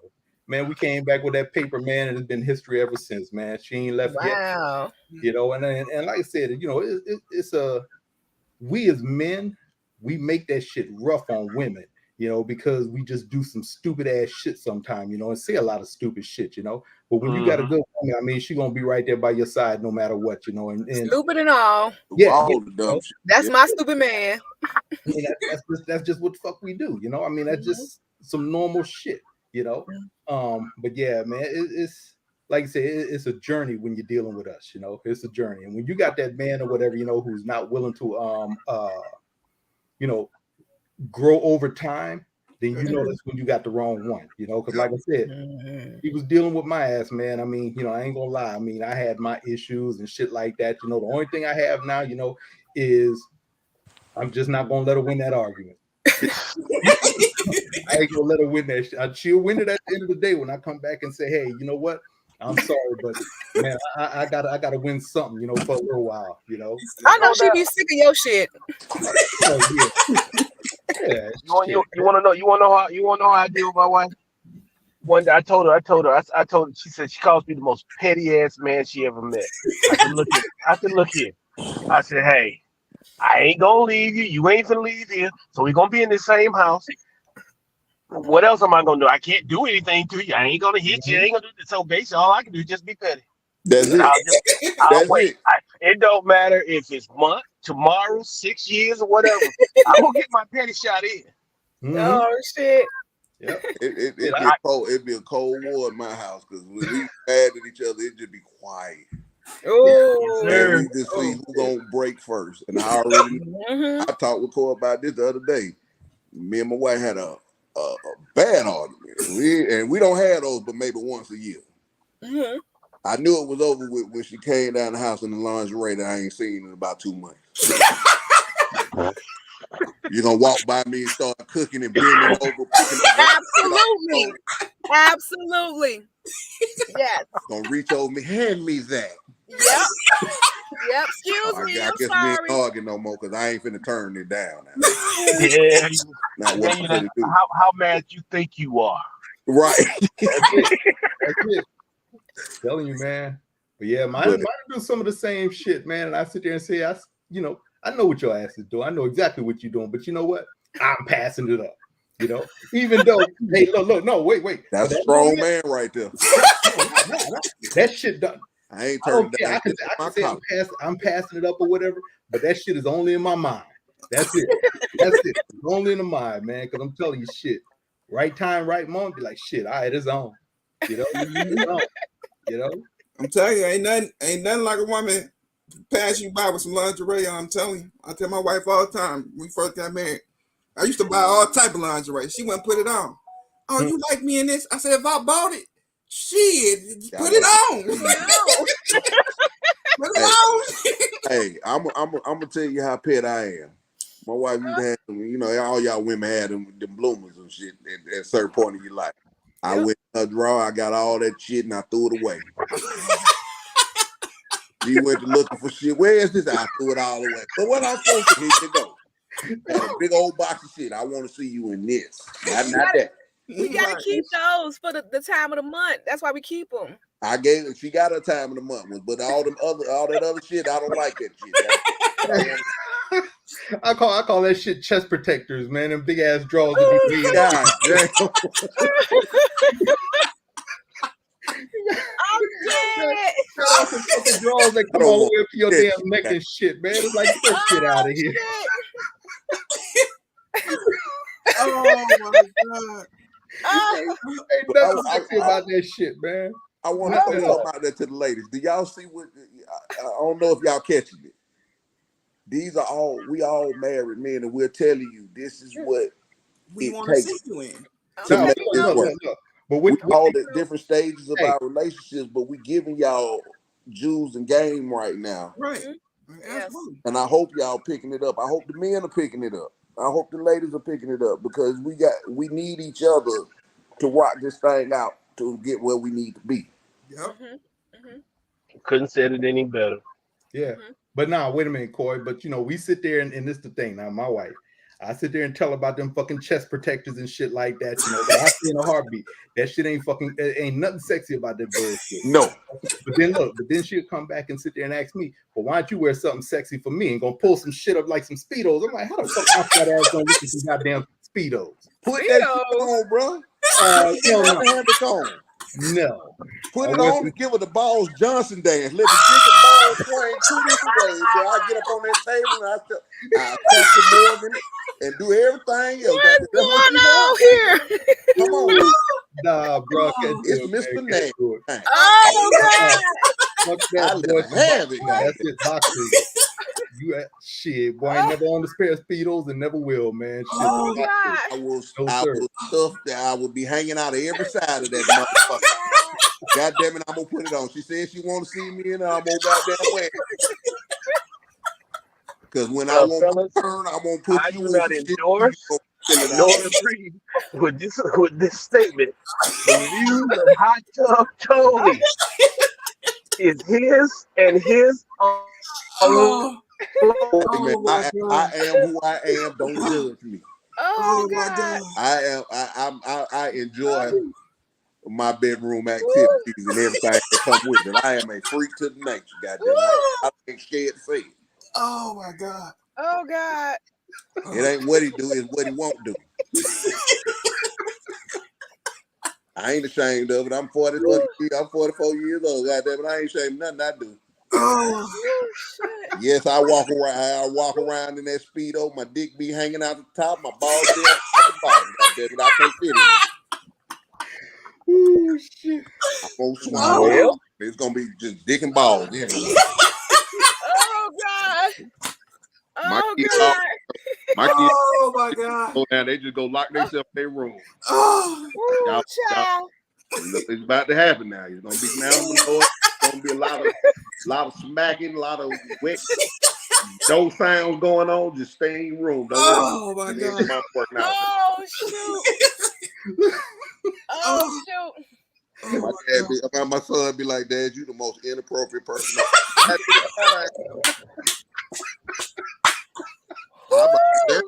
come out and tell my son, do you know what I did to your mama last? Your mama is that on, yeah, but you in my house. Oh, it's up in here, goddamn. Go to bed. You tell me if they don't like it, y'all can get out. You know where you can get out. Well, shit, I've been doing this longer than you've been alive, goddamn it. I'm old. Oh man. Cool with it, goddamn it. I don't have nothing. We have fun. Oh my God. Oh God. Shit. I'm crying. That joker said he gonna wear his Speedos. You goddamn right. Yeah. That shit gonna stay on the rack. Everybody ain't able, bro. I get some folks can't cross bridges, bro, but I my God. If the worst thing in the world is somebody get a picture of me in a Speedo, that's something simple. I'm on that. Look. My wife bring that shit up in the house. I'm gonna ask her who the fuck that for. You don't say it for you.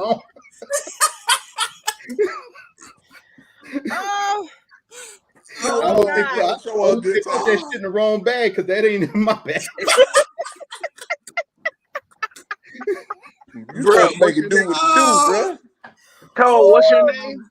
Hot Tub Tony. Why they call you Hot Tub Tony? Because my name Tony and I got a hot tub. Yes, sir. Let them know. It's a nasty thing going on in that hot tub. I would advise everybody to get in there. I don't even let people come in there and get in the hot tub. Oh God. That's a stew of human juices right there. Whatever you think I done did in there, I done did it. Oh shit! I went in and let the water splash on. Exactly what you think it is. Yes. Oh Jesus! Take the wheel. Don't get it. She said she can't get that bitch out of her head. I know, right? and with a hat on too. Oh shit! A hat and some J's. I need traction. I'm old. My feet be sliding. I had some J's. Oh my God! Yes, I do exactly that. It's gonna be that. A bucket hat, a Speedo, and some Jordans on. And it's probably gonna all match. Yes, that's it. Be walking around the house with it. Balls be hanging out. And be like, check yourself. Tony. The man, the Take myth, it all in. the I want legend. everybody to visualize it. Yes, it is that. It's spectacular. And there you have it. There go my brother. She love it. So Speedo Tony. She love him. So hey, that's all that matters. As long as all that matters. Wait, what? Somebody that like. Damn. Wait a minute. How we go from talking about the schools to Speedos? Hey, well, look. They both got an S in it. Because this is how you get these kids to go. You get this. See, we were talking about how you get these kids that got to be going to these schools. That's how you get. That's how we got here. Yeah. Apparently in Tony House, there would be no kids in your school in the schools in that little small town where he at if there wasn't no speeders in his house. Yeah. Tony's kids happy to go to school. You damn right. Let me get the hell up out of here so I ain't got to see Daddy. Yes, I walk around helping the road. They got school books over here, Speedo over here. Which one is that? You might not know what you gonna see in the house. Oh my God! Don't come out of school early and think you finna just come home and it's gonna be peaceful. Oh goddamn, they had early today. I ain't know. What your grades? You might catch your mom in the book. I don't know. Oh God! You'll put in the book.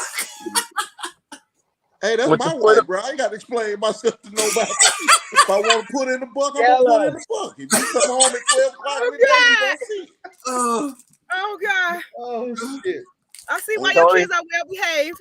You're goddamn right. You better knock on that door before you come in here.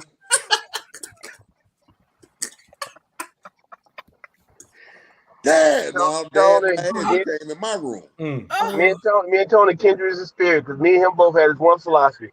I walk in the door, a woman's like, "What you doing?" And why? I said, "Look here, stop asking questions because everything in this house is mine, including you. There it is. If I want you, I'm gonna take you right here in this kitchen, and everybody just better find a place to hide. It's mine. That's it. I tell people I do my best to clean up everything in the house, but if you sit down, it's probably contaminated. Oh God. I done did it on every surface and every crevice. That's happening. I'm with you when you're right. It's kind of fun when you do it in the kitchen table and stuff. So I understand. But I'm joking, but I'm saying all this to the single women, the single men. You can have that kind of fun with your spouse. You ain't got to be all about being and all the time. Yes, Carbon. Yes, Mr. Nasty Time. Mr. Nasty Time. I'm talking nipple clamps and everything. Yeah, look, I'm with you when you're right, brother. Woo, child. Oh God. Nasty Time Tony. You're supposed to be able to enjoy yourself like that with your significant other. Yeah, you should. Don't y'all be giving it out to everybody in the streets, and then when you get to your husband, you want to, I don't do this and I don't do that. No, man, you're supposed to make the streets. You're supposed to be selfish with the streets, and then when you get married, you're supposed to give him everything. That's it. That man say you want it like that. I ain't never done that, but let me figure something out. Let me watch a couple of videos. Okay. Gotta learn from somewhere. So you'll get to everybody get to that point. Yep, it ain't nothing wrong with it. You have to work yourself up to it, but you got to have that willingness to make your relationships work. For yourself, for your families. Yep. Make it work. Commit to each other. That's it. Yep. Then you can have check your egos at the door. It is. Yeah.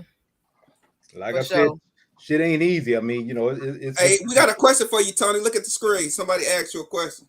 Don't make me go upstairs and get them. I turn this live into something else. I got all kind of marital aids. Oh my God, you two gonna ban us. We gonna get banned.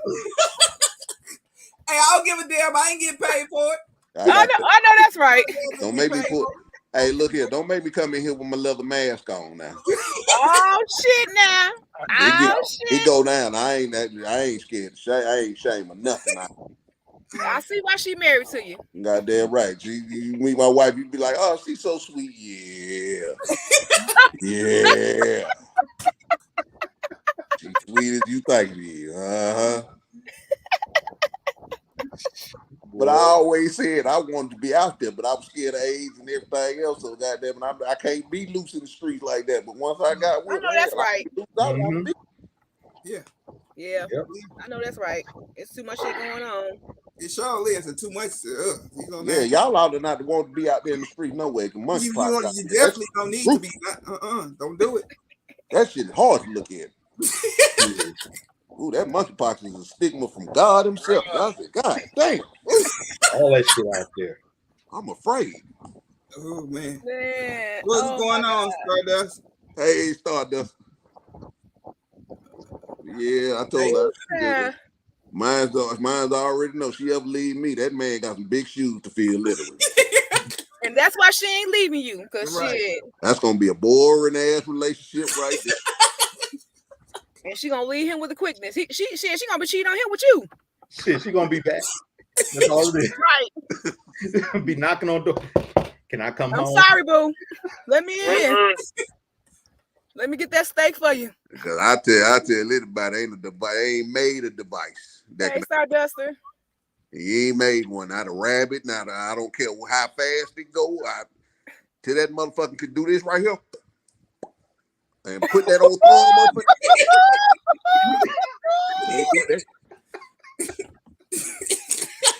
Damn.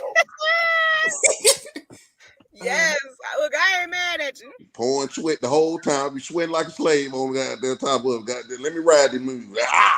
I just text my guy. I'm like, hey, you got a leather mask? He showed like, what? He don't know what to do. Yeah. I'm old. See, that's why he don't like me. He don't like me being with my 2A family. I'm making him go broke, man. All these guns, prepping and stuff, getting ideas. He said you on that damn live, ain't you? Yes, I am, sir. I am. You gotta make the most of it. Hey, you got to let your significant other see you do some man shit. Go do just whatever the man shit is. Let her see you shoot or whatever.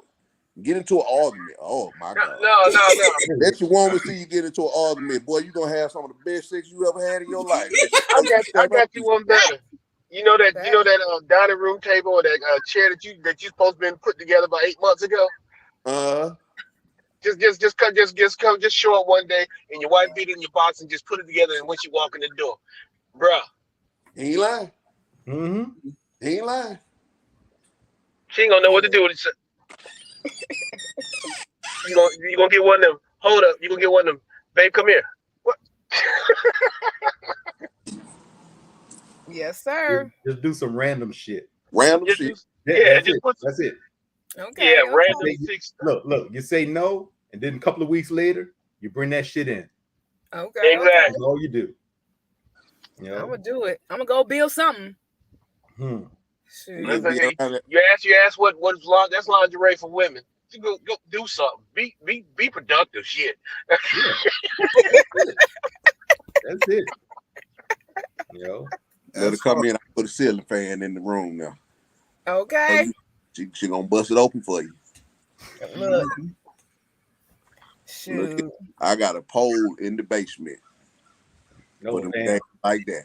My friend got a pole. Her husband. They get down too.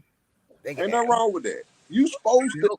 That's what I tell you. You supposed to do all of that. That's what you're supposed to do. Yeah. Guess what?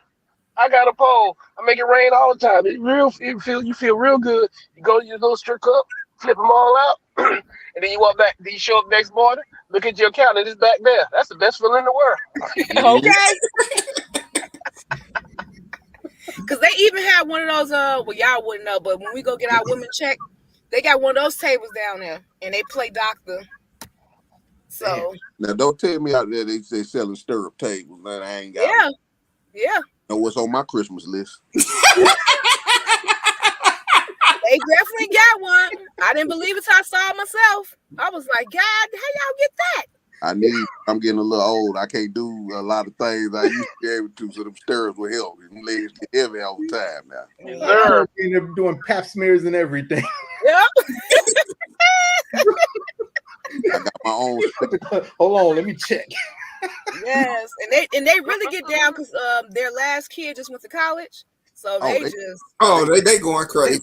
They going crazy. They going crazy. Y'all gonna make another one in a minute? And he was like, nope. He said, nope, I got fixed. I was like, oh, excuse me. Oh, they definitely going crazy now. It ain't nothing like an empty house, boy. I tell you that. Nothing like an empty house.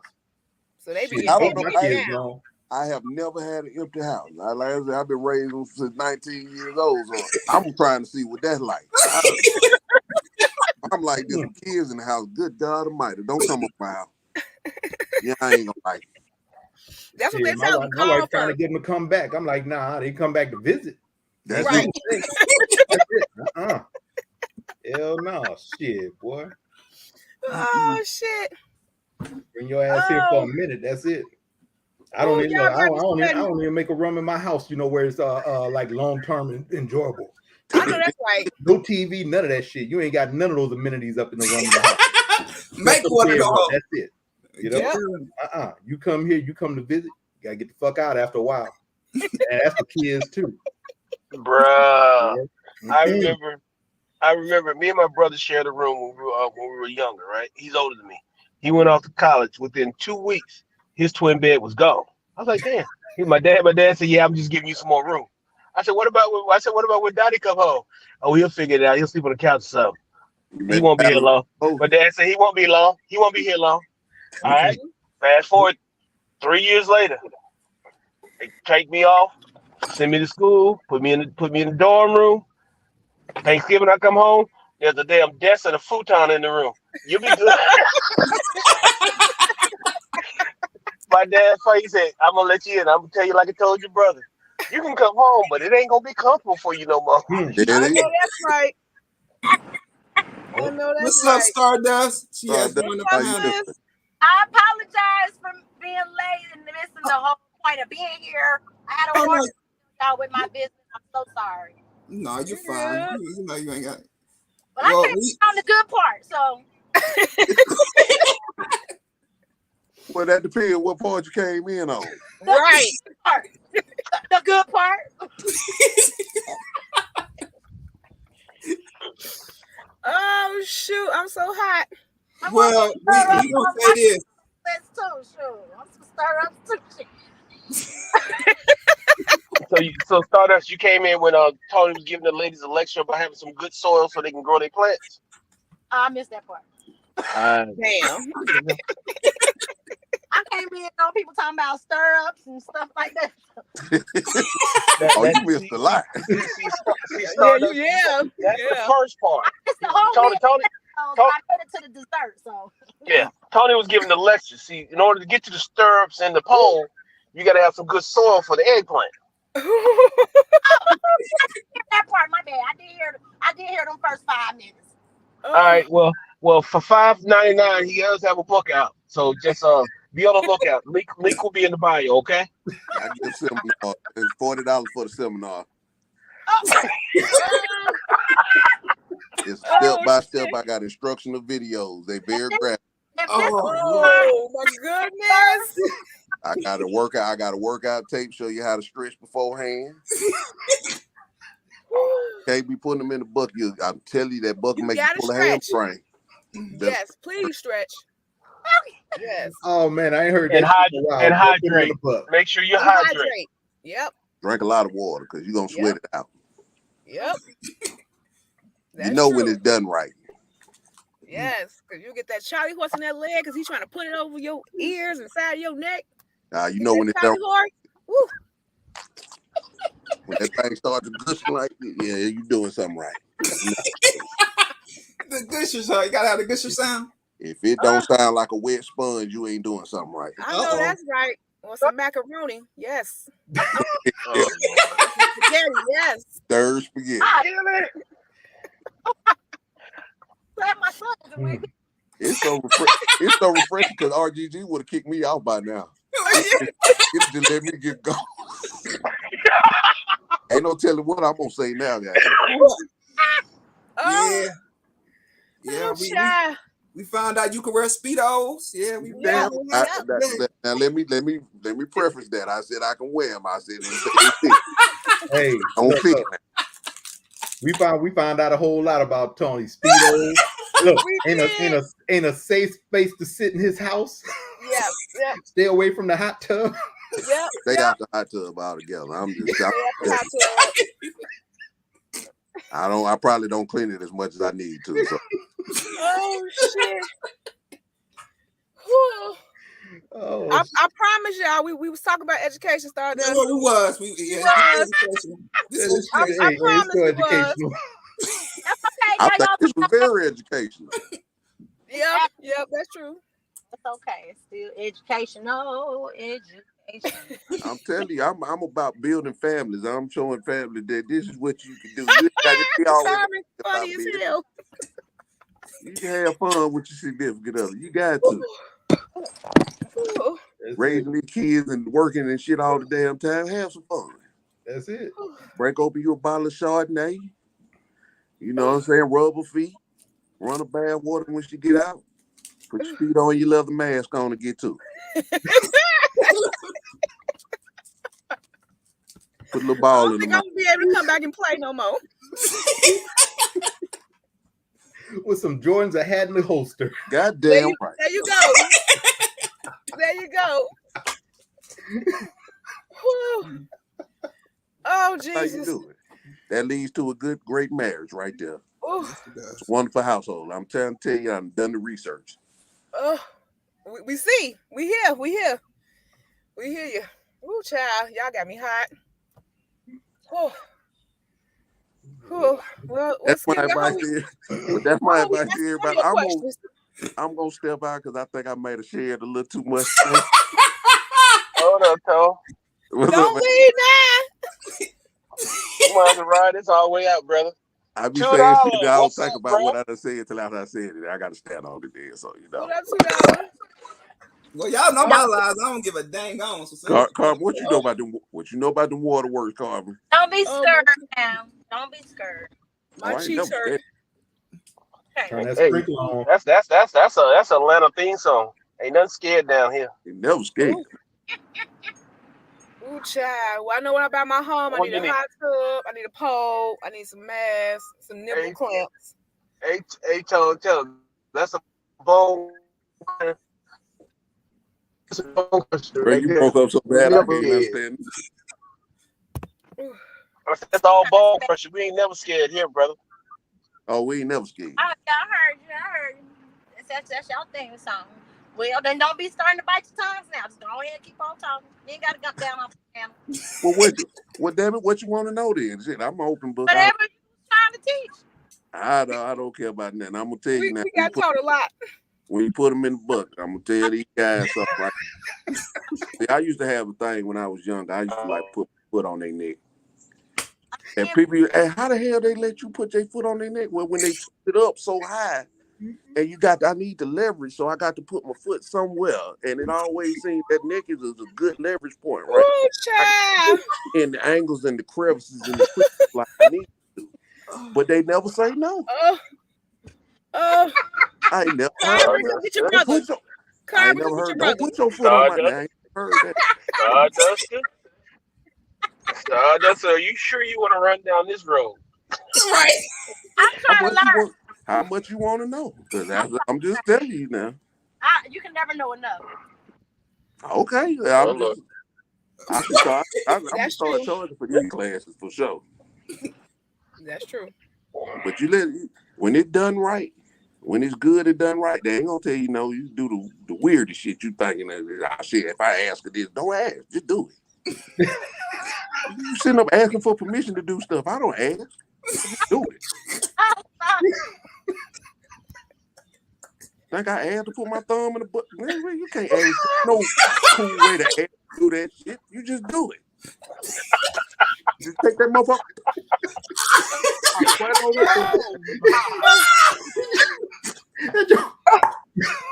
It always be they had a Eyes get big than muff. I be looking at them in the mirror. Eyes be bucking at them. Yeah, you know it feel like that, did you? But you got to know what you're doing. Now, I've been doing this for a long time. I've been freaking for a long time, so I don't advise everybody to just jump out there and try to do what I do. Okay. It takes decades to get to this point. The OG dick slanger, you know what I'm saying? The OG dick slanger. That don't just happen. That's time and effort and trial and error done in that to know what work and don't work. Sometimes the squirrel go this way, sometimes the squirrel go that way. Yeah. You know, just depend on what the stroke for the day is. That's all I'm saying. But I'm a country dude, so I don't have no boundaries. You know, a lot of city folks be like, I don't do this and I don't do that. Look here, I ain't got all them compunctions about it. What we doing today? What is we on today? Let me get the shine up in me. Let me see. Drinking. Yes, Carmen, that core is strong. Goddamn drip sauce. Drip sauce. Hey, y'all, matter of fact, while we on this subject, we ain't gonna tell you where to put the drip sauce, but my boy $2, he spelled drip sauce. That shit tastes good everywhere. I put it on everything. Sir.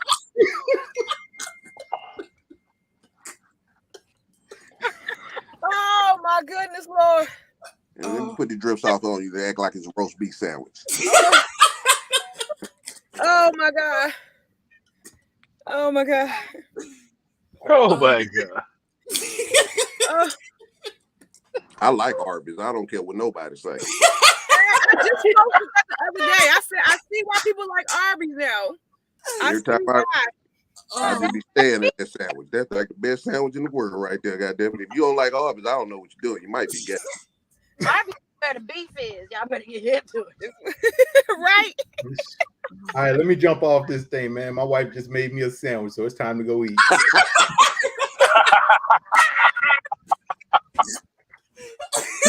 Y'all take it easy. Don't get full. Oh my God. Oh God. We can't. I do this, man. We can't keep having these heavy ass topics without putting some levity to it towards the end. That's why towards the tail end, I let everybody get it out, and then I got to bring some joy and happiness to people's lives. I'm enjoying it, man. Yeah. That's all it is. We enjoy each other, respect each other, treat each other with dignity. That's it. And you get down to it, and y'all done did all the family stuff. You done did everything that you're supposed to do as a husband, as a provider, as a wife, as a mother. Get in that bedroom and get busy.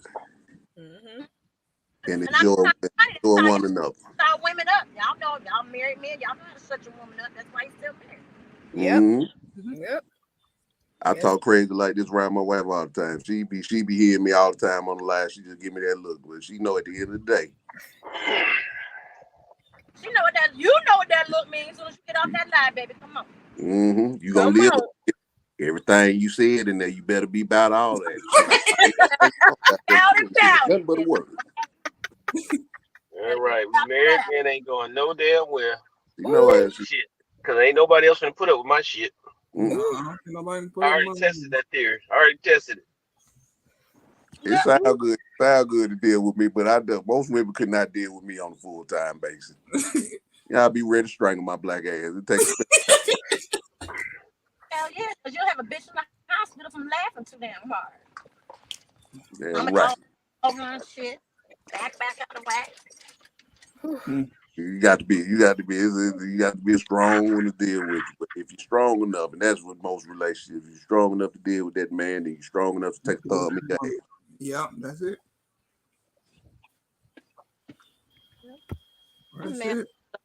Out the school stuff, so I'm gonna definitely. Anyway, I've been sharing out the videos. So I appreciate you. Also on my other platforms. Heck yeah, because this is information that really need to be shared. And real quick, y'all, not to change the subject and be a Debbie Downer, but did y'all know that Jacksonville was going through some water issues too? Yes. Yeah. Carbon. Yeah, we were talking about that the other day. With Carbon. Yep. Crazy as hell, ain't it? Yeah, it's really jacked.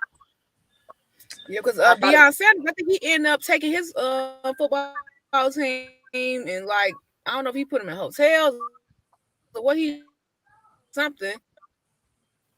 Well, I'm glad y'all knowing about it and y'all It's discussing great. it. I live down here and I'm just now finding out from somebody in Cincinnati. How about that? For real? Yeah. Mm-hmm. But I'm not in Jacksonville, but that's what I'm saying. Like it's we pay attention to what's going on. It's coming right next to your door. So Yeah. That's why what y'all do, Stardust, what you do, what Led do, what Carbon does, what all y'all do is essential. Because when you hit with those type of situations, yep, you have you'll have the knowledge for it not to impact your lives as like it's doing to them people down in Jackson, Mississippi. Mm-hmm. So I salute to y'all for what y'all do and the contribution that y'all are bringing forth with the prepping and the gardening on top of the way. Yes. Because it's all components of one another, and one don't work without the other. Exactly. They each go in hand. Matter of fact, Stardust, shout out when you go online so people can know. I know you and Bougie Prepper be going online. Just in case nobody knows. Yeah, I didn't know that. Yeah, I didn't know until the other day I went in there. What's the name? Okay. Wow. She does go live. Bougie, Bougie, wow. Stardust, when do you go live? Can she hear me? Stardust? Okay. Hello. There you go. There you go. Thought we lost you there for a minute. Y'all did, but I found my way back. All right. When do you go live so people can know? Check you out. Thursdays at 9. So go check that young lady out. She's with. Do Bougie Prepper be on there all the time with you? Yes. All right, with Bougie Prepper, man. Go check her out. She gave some good information this past Thursday. I was in her live. I enjoyed it. So y'all go check her out. Thank you for your support, sweetie. Now, Stardust. For sure. Definitely be there. If I come through your live, you ain't gonna be acting funny now. Bruh, I be turning up more than you. Y'all don't know. I don't think that's a single female over here. So your turn. Okay, I'm just kidding though.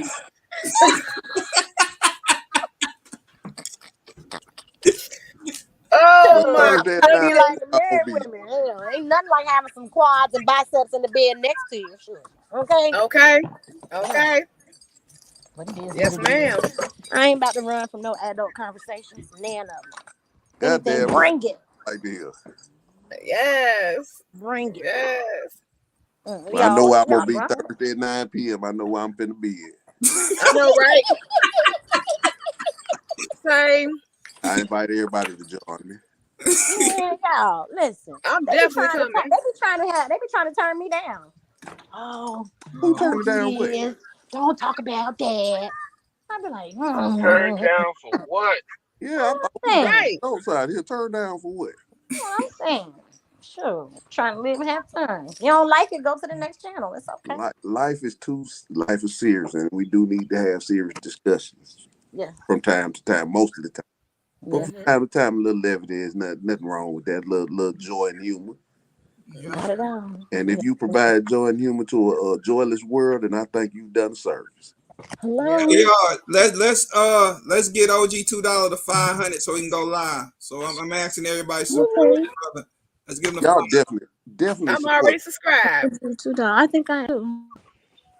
If you ain't subscribed to $2, subscribe to $2. And if you ain't bought the drip sauce, I don't know what you're doing with your life. That is the best thing on the market. I'm talking about them 3D seasonings. Look, I need all the bottles now. Yeah, some pretty good. It's some good stuff, y'all. It will change your life. If you're going through marital issues, it's gonna save your marriage. If you can't you have issues, it's gonna help you grow.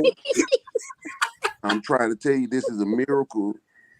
A miracle sauce that this man got. I don't know what he be putting in there, but it's coming out of Louisiana, and y'all know they know what they're doing down there when it comes. Yes, they do. So I'm always advertised for $2. I am the spokesman for drip sauce, and I will tell you as a representative, I put that shit on everything. $2 help save my marriage. I told you that. Oh God. Drip sauce, go get you some. Look, all the if time. that don't get you to 500, I don't know what will. Goddamn. Y'all follow him on Instagram, Delcore Flavors. Or Mr. What is on Instagram, Mr. $2 and OG OG $2. $2. Yeah. Oh, Jesus, Follow him on all platforms.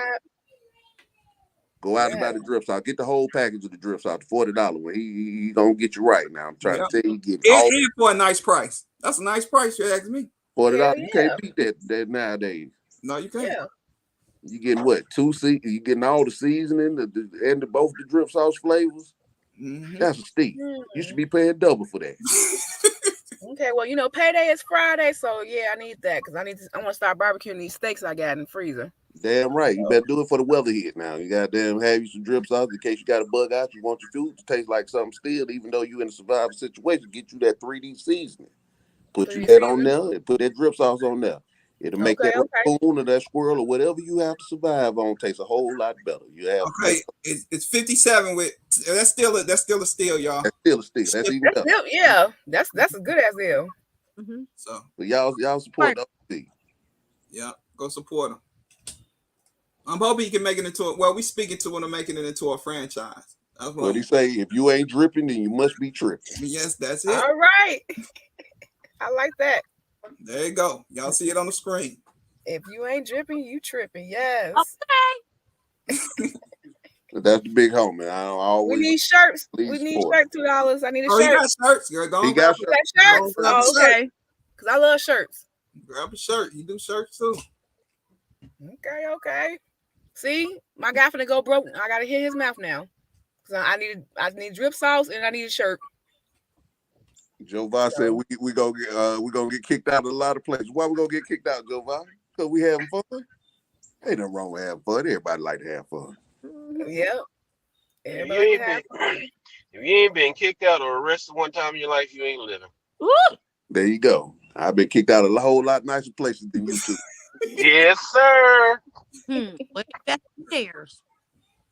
Think I care about your establishment? Yeah, none of. I've been kicked out of the finest establishment from here to Dubai. Goddamn it, tell you.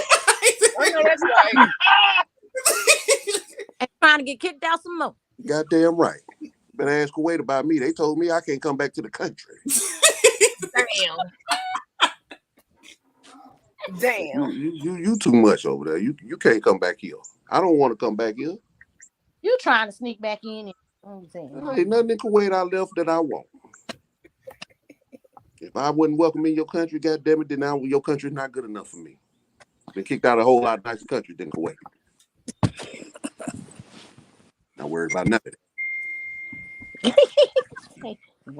Well, Stardust, we're gonna go back to the topic a little bit since you are a former teacher. What are some of the things you're seeing in the school system with parents?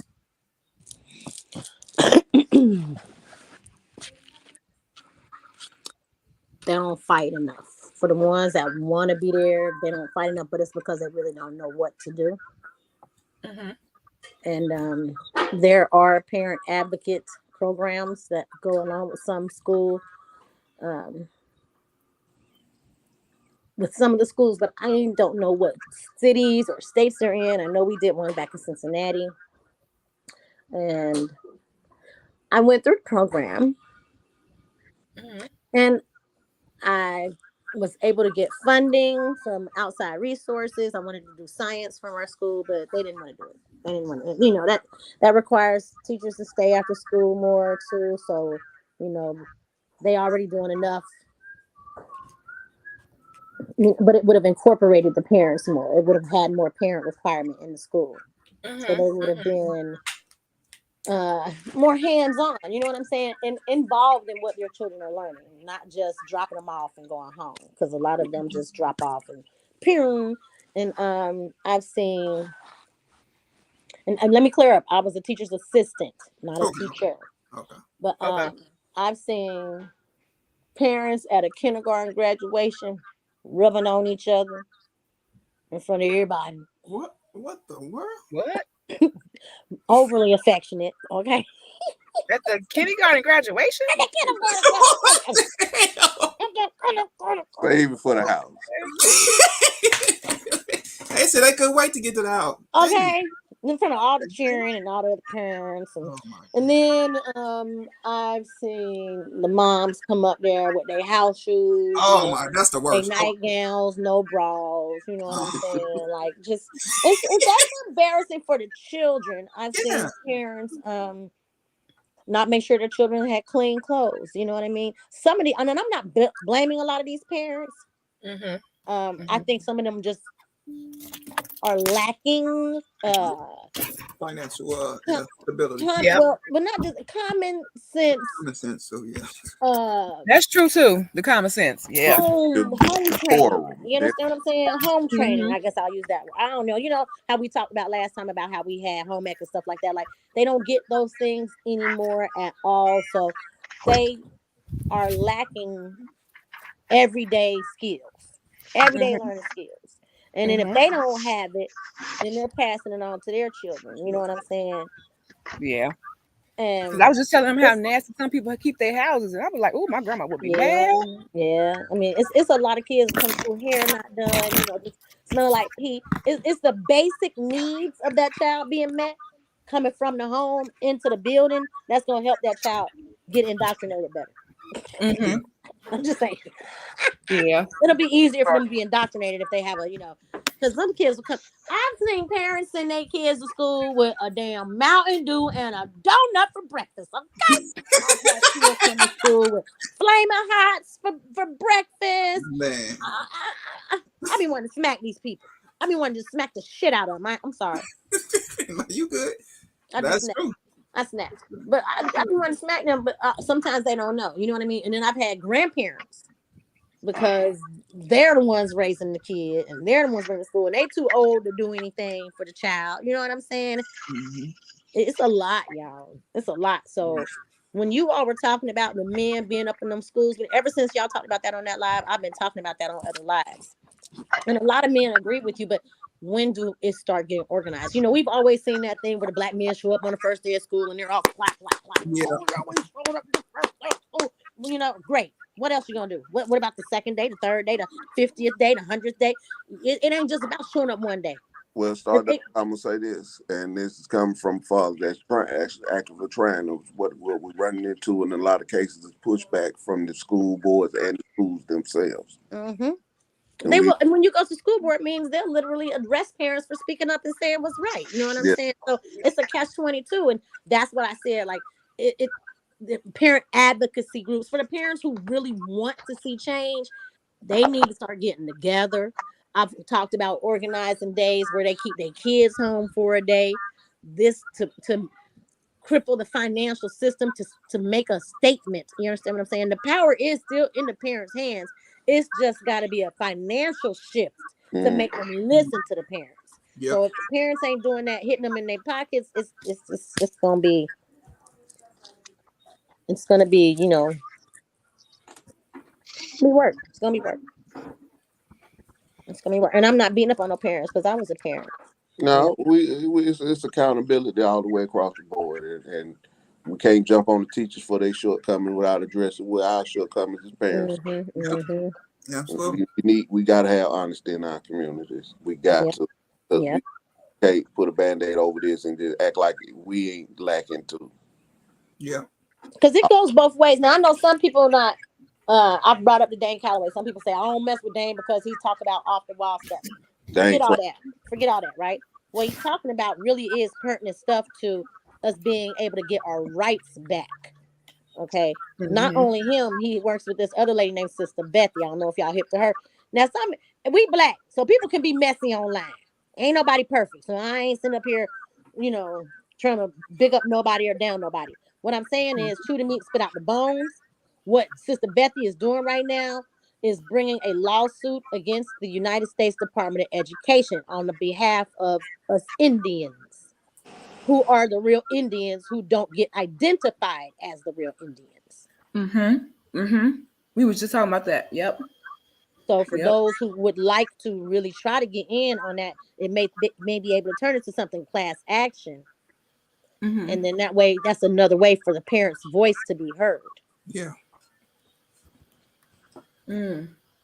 That's actually a good idea. For those who may be interested, you know.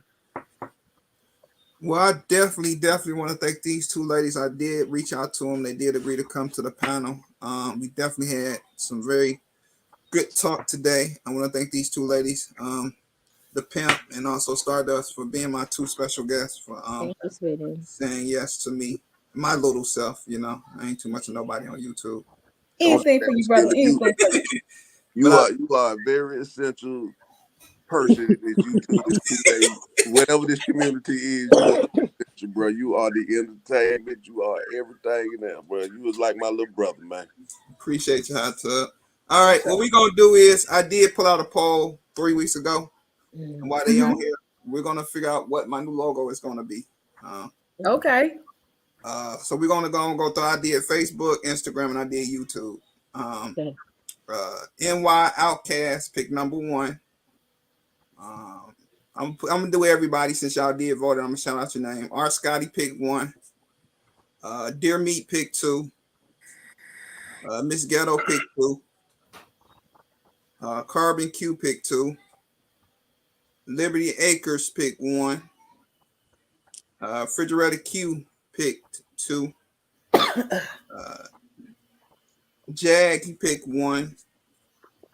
Yeah, Shayna Ewing, she picked 2. My sister the Pimp, she picked 2. All right, that is YouTube. Now let me jump on Instagram because I did it on all 3 platforms. And I want to thank everybody for taking their time to actually help me pick my logo. Appreciate you guys. Yep. I'm excited about it. All right, let me get to what am I trying to do? Yeah, no, I don't want to do that. Go home. Okay, whatever. Go to my profile.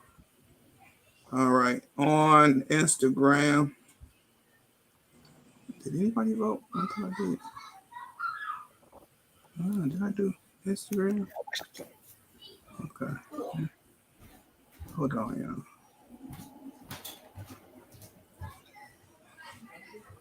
I hate this one.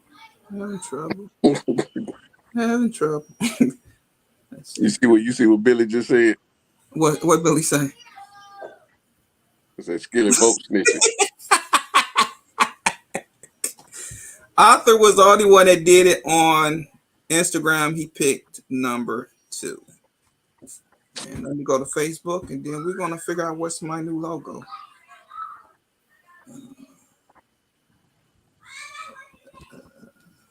Let's see. No. Billy picked 3. Billy, shut up, Billy. Ain't no 3. Billy don't know what he talking about. Okay, Facebook. I had 2 comments. Somebody I used to work with, Jeff Hood, he picked 1, and then my uncle, he picked 1 as well.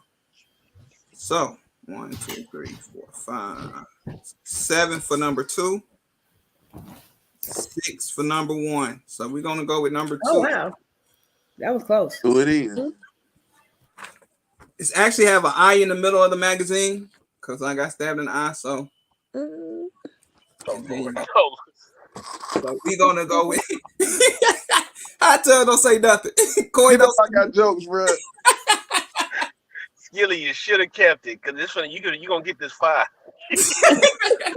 And the other one was just a regular magazine with the inner showings of the magazine with the T and the S. Skilly, why not just put a pig with one eye and talk some ham eye?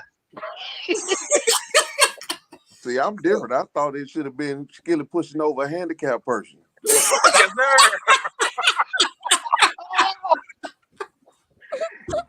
sir. With the caption, we don't discriminate. There it is. Not at all. You have a dude in a wheelchair, the little wheelchair symbol, and then Skilly, animated Skilly, just walk up behind him and just knock him ass out the chair. Tactical scheme there. We don't discriminate. You horrible. Oh, I ain't the one pushing over handicapped folks. That ain't what I do. We just report the news. Report the news. I didn't do that, ma'am.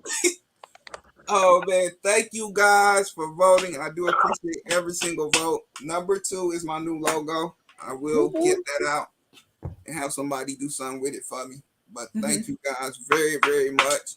Thank you, Hot Tub, for coming through. Skilly, this was a dope live, bro. It was. I didn't realize we was on for 2 hours. I ain't realizing we almost 2 hours and 30 minutes, y'all. We wow. Thank Coy for coming out. Thank you, brother. Refrigerator for coming through. No problem, Skilly. I think that was it. So, and thank the two ladies, my sister for sure, the pimp, and then the lovely Miss Stardust. I'm definitely gonna be there Oh, Thursday.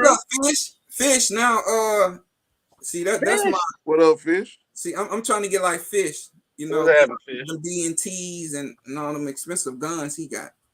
Yeah, I'm still trying to interview my brother. I'm still waiting on him. Get with him. He'll get with you. And I'm still going to that gun show this weekend too, and I'm gonna be wearing my gloves. You know what, Big Fish? We was on live. We was on live late with the tactical turkeys last night. Yes, man, it was like shit. It was late, like 2 a.m. Yeah, y'all did the after hours joint. Yeah, because our mail got us kicked off for playing music, so we had to do another live. Yo, don't get me started. That damn Armel. That Armel. Hell no. And then I think we got kicked off again because he played another snippet of a song. And then we got kicked off again. I think it was him. I don't want to get beat up. He might beat me up later, but yeah, we was on like 1:30, 2 o'clock in the morning. That's what's up, man. Go check out them tactical turkeys. They do come on Tuesdays, Thursdays, and they do late Saturdays. Yep. So definitely check them out. Check out Carbon Q. She comes on, I think around, I want to say around 3 or 4 on Saturday. I know it's 3 my time. 3 your time, okay. 3 Chicago time, so everybody else figure out the time that you're supposed to be on. Yeah. Don't forget my time Easter. Yeah, don't forget Erica's going live tonight. At 6 o'clock? Or 7. 6 or 7. 6 my time, I think. All right, 6 Chicago time. Y'all figure out the rest of y'all time. That's what we're gonna do. 7 p.m. Okay, 7. 7 time. Eastern. Okay. 7 p.m. Eastern, 6 p.m. Central, 5 Mountain, and 3 Pacific. Okay. Got it. So everybody got it. A regular gun guy, go check him out Mondays, Wednesdays, and Fridays. Yep. I feel like I'm forgetting somebody else. I know I am. I keep on saying I'm gonna write this stuff down, but I never do. Carbon Q is 2:30. I'm sorry, y'all. 2:30. I thought it was 2:30 for her. My 5 family, she's saying 7. 7 p.m. Okay. And that's on Sundays? Yep. Yeah. She does Sundays now. Her and the family. Her, Billy, and Young Gunner. And Alex. Mm-hmm. Young Gunner, nephew. I'm missing somebody. I'm missing a couple people. I feel like 2. I can't think of it right now off my head. Guns and Barbecue. His is Mondays, Wednesdays, and Thursdays, I want to say. Guns and Barbecue. I don't think I'm on that page. Yeah, I just subscribe to him. Being shooting and Survival Saturdays whenever they come back from their hiatus. Cool. Oh yeah. Been shooting, Barbecue, and Black Poindexter. Oh, they've been out for a while, y'all, but they need to come on. Stop Shout playing. out to BP. Y'all get on there. They do some good information too. They survive all the time. So check them out when they get back on and get the popping. Ben shooting. I don't know if that's Ben shooting, Black Poindexter, and Carbon. Anybody can think of somebody else because that's my mind is running. Oh, again, don't forget about Stardust. She does come on Thursdays with Bougie Prepper at 9 p.m. We'll be there. I don't know nobody. Y'all can think of somebody else. Bug, Gun in the Hookah. Oh yeah, Bug. Bug on Wednesdays. Wicked Wednesdays, and he does come on sometimes Saturday, I want to say. Yeah, but it'd be like late. Yeah, late. Who else did y'all just say? Them be the best times. A lot of people be in the house. And hookah. Now, so take advantage. Yeah, that's true, Star. Yeah, that's true. Like Hookah's doing Thursdays, if I'm not mistaken. Okay, so go check out Gun and Hookah. But he doing early Thursday. Early Thursdays, okay. Is that Gun and Hookah or Gun in Hookah? Gun and a hookah. A gun and a hookah. Okay, thank you. Check out Carbon. Thank you for Carbon for dropping them links in the yes. What's Yeah, name? shout out to I her. appreciate That's right. it. OG That is $2. the hardest working woman on YouTube that don't I get paid. swear she is. She be all the Come on. lives. Everywhere. All the lives. Man, Check the I chat. appreciate it. And always yeah. bring Grace with her. Yeah. Y'all get $2 up to if y'all like what you heard, get $2 up to 500 so you can go live. Yeah, so we can go live when $2 hits that. Oh my that God. so Three the hard way, yo. Am I ready for $2 and hot tub Tony at the same time? Yeah. Ooh, child. I'm gonna have to get my Remy. I'm gonna have to give me some VSOP. For that live. That live gonna be off the chain, boy. I'm telling you. Very informative and entertaining. We mix the profile with the profane. It's probably gonna be y'all get that drip talk, and we'll see what they gonna call it. Oh my God. I promise to be on my best behavior. No, not at all. Damn. That part. Bro, I know your best behavior. That's why I just said no. Damn. I'm gonna play them games. Damn. Look, I love y'all. I gotta get on off of here though. All right, thank you, Stardust, for coming through. I appreciate you, sister. Thank you, Skilly. Take care, everybody. All right, love y'all. Light and protect. See you on the next live. Peace. Everybody have a safe and good weekend, please. Oh, it is the holiday. Yes, happy holidays, y'all. Please be safe, everybody. You know. Yes. So, yeah, check out Corey. According to the Queen right here, check him out. Gotcha. Take me to do what? I don't know. She said hey, I'm doing what the woman told me to do. You just told me don't argue now. Check out Corey. Right. That's what she said. So that's what I'm gonna do. Right. What you need to check out, I don't know, but that's what she put in the comment section. So we gonna highlight. We just talked about not arguing with a woman, Corey. That came from you. So I'm gonna take your advice on that one, okay? She right. Check him out. That's the most solid brother I know right there. So man, thank y'all again, man. Definitely be safe, be safe, be safe, be safe. Please. Be safe, yes. Please be safe. Because this past week, young man by the age of 20 went around and shot 3 people in the Detroit area for no reason. Went back home and took a nap like it wasn't nothing. If that ain't mental illness, I don't know what is. Please watch around yourself while you're out and about, especially you women. It is nothing against you women, but please, when you're out and about, please watch what's going on around you. They're snatching us up, throwing the bands. You know, and brothers, watch out for these women, even if they're not your woman. Yeah, please. You gotta watch out for the women, man. Protect yourself, protect your family, protect your people. Everybody watch out for one another, love one another. Yes. That's it. It's coming back together. Coming from an OG, man, that I respect very much. So we laugh and we joke, but when he says something, I pay his attention. Absolutely. One of the OGs, man. So definitely what he said. Watch out for the ladies while you out and about. If you see a young lady and she's by herself, it don't hurt to be like, hey, can I help you put your groceries in the car? If she say no, then don't push yourself on somebody. Yeah, don't go up asking random women and be in a creep. Yeah. Please don't. But definitely watch their back as they're putting their groceries in the trunk. If you see she's not paying attention, just stand at your car and just calmly look and make sure nothing is going on. And shout out to the men who open doors still, because I know y'all heard about that lady who had a napkin in her door, was almost poisoned. Basically, lucky her boyfriend was there. Wow. Oh yeah, they putting fentanyl on everything. Yeah, it's crazy. It's crazy. You see what I'm saying? So definitely be careful. That's what we encouraging y'all. Go eat. Go have a stupid man. Look at what Billy said. Just put Billy's comment on the screen. What Billy say? Shout out to Billy, Erica, nephew. Go back. Go back to the one before that one.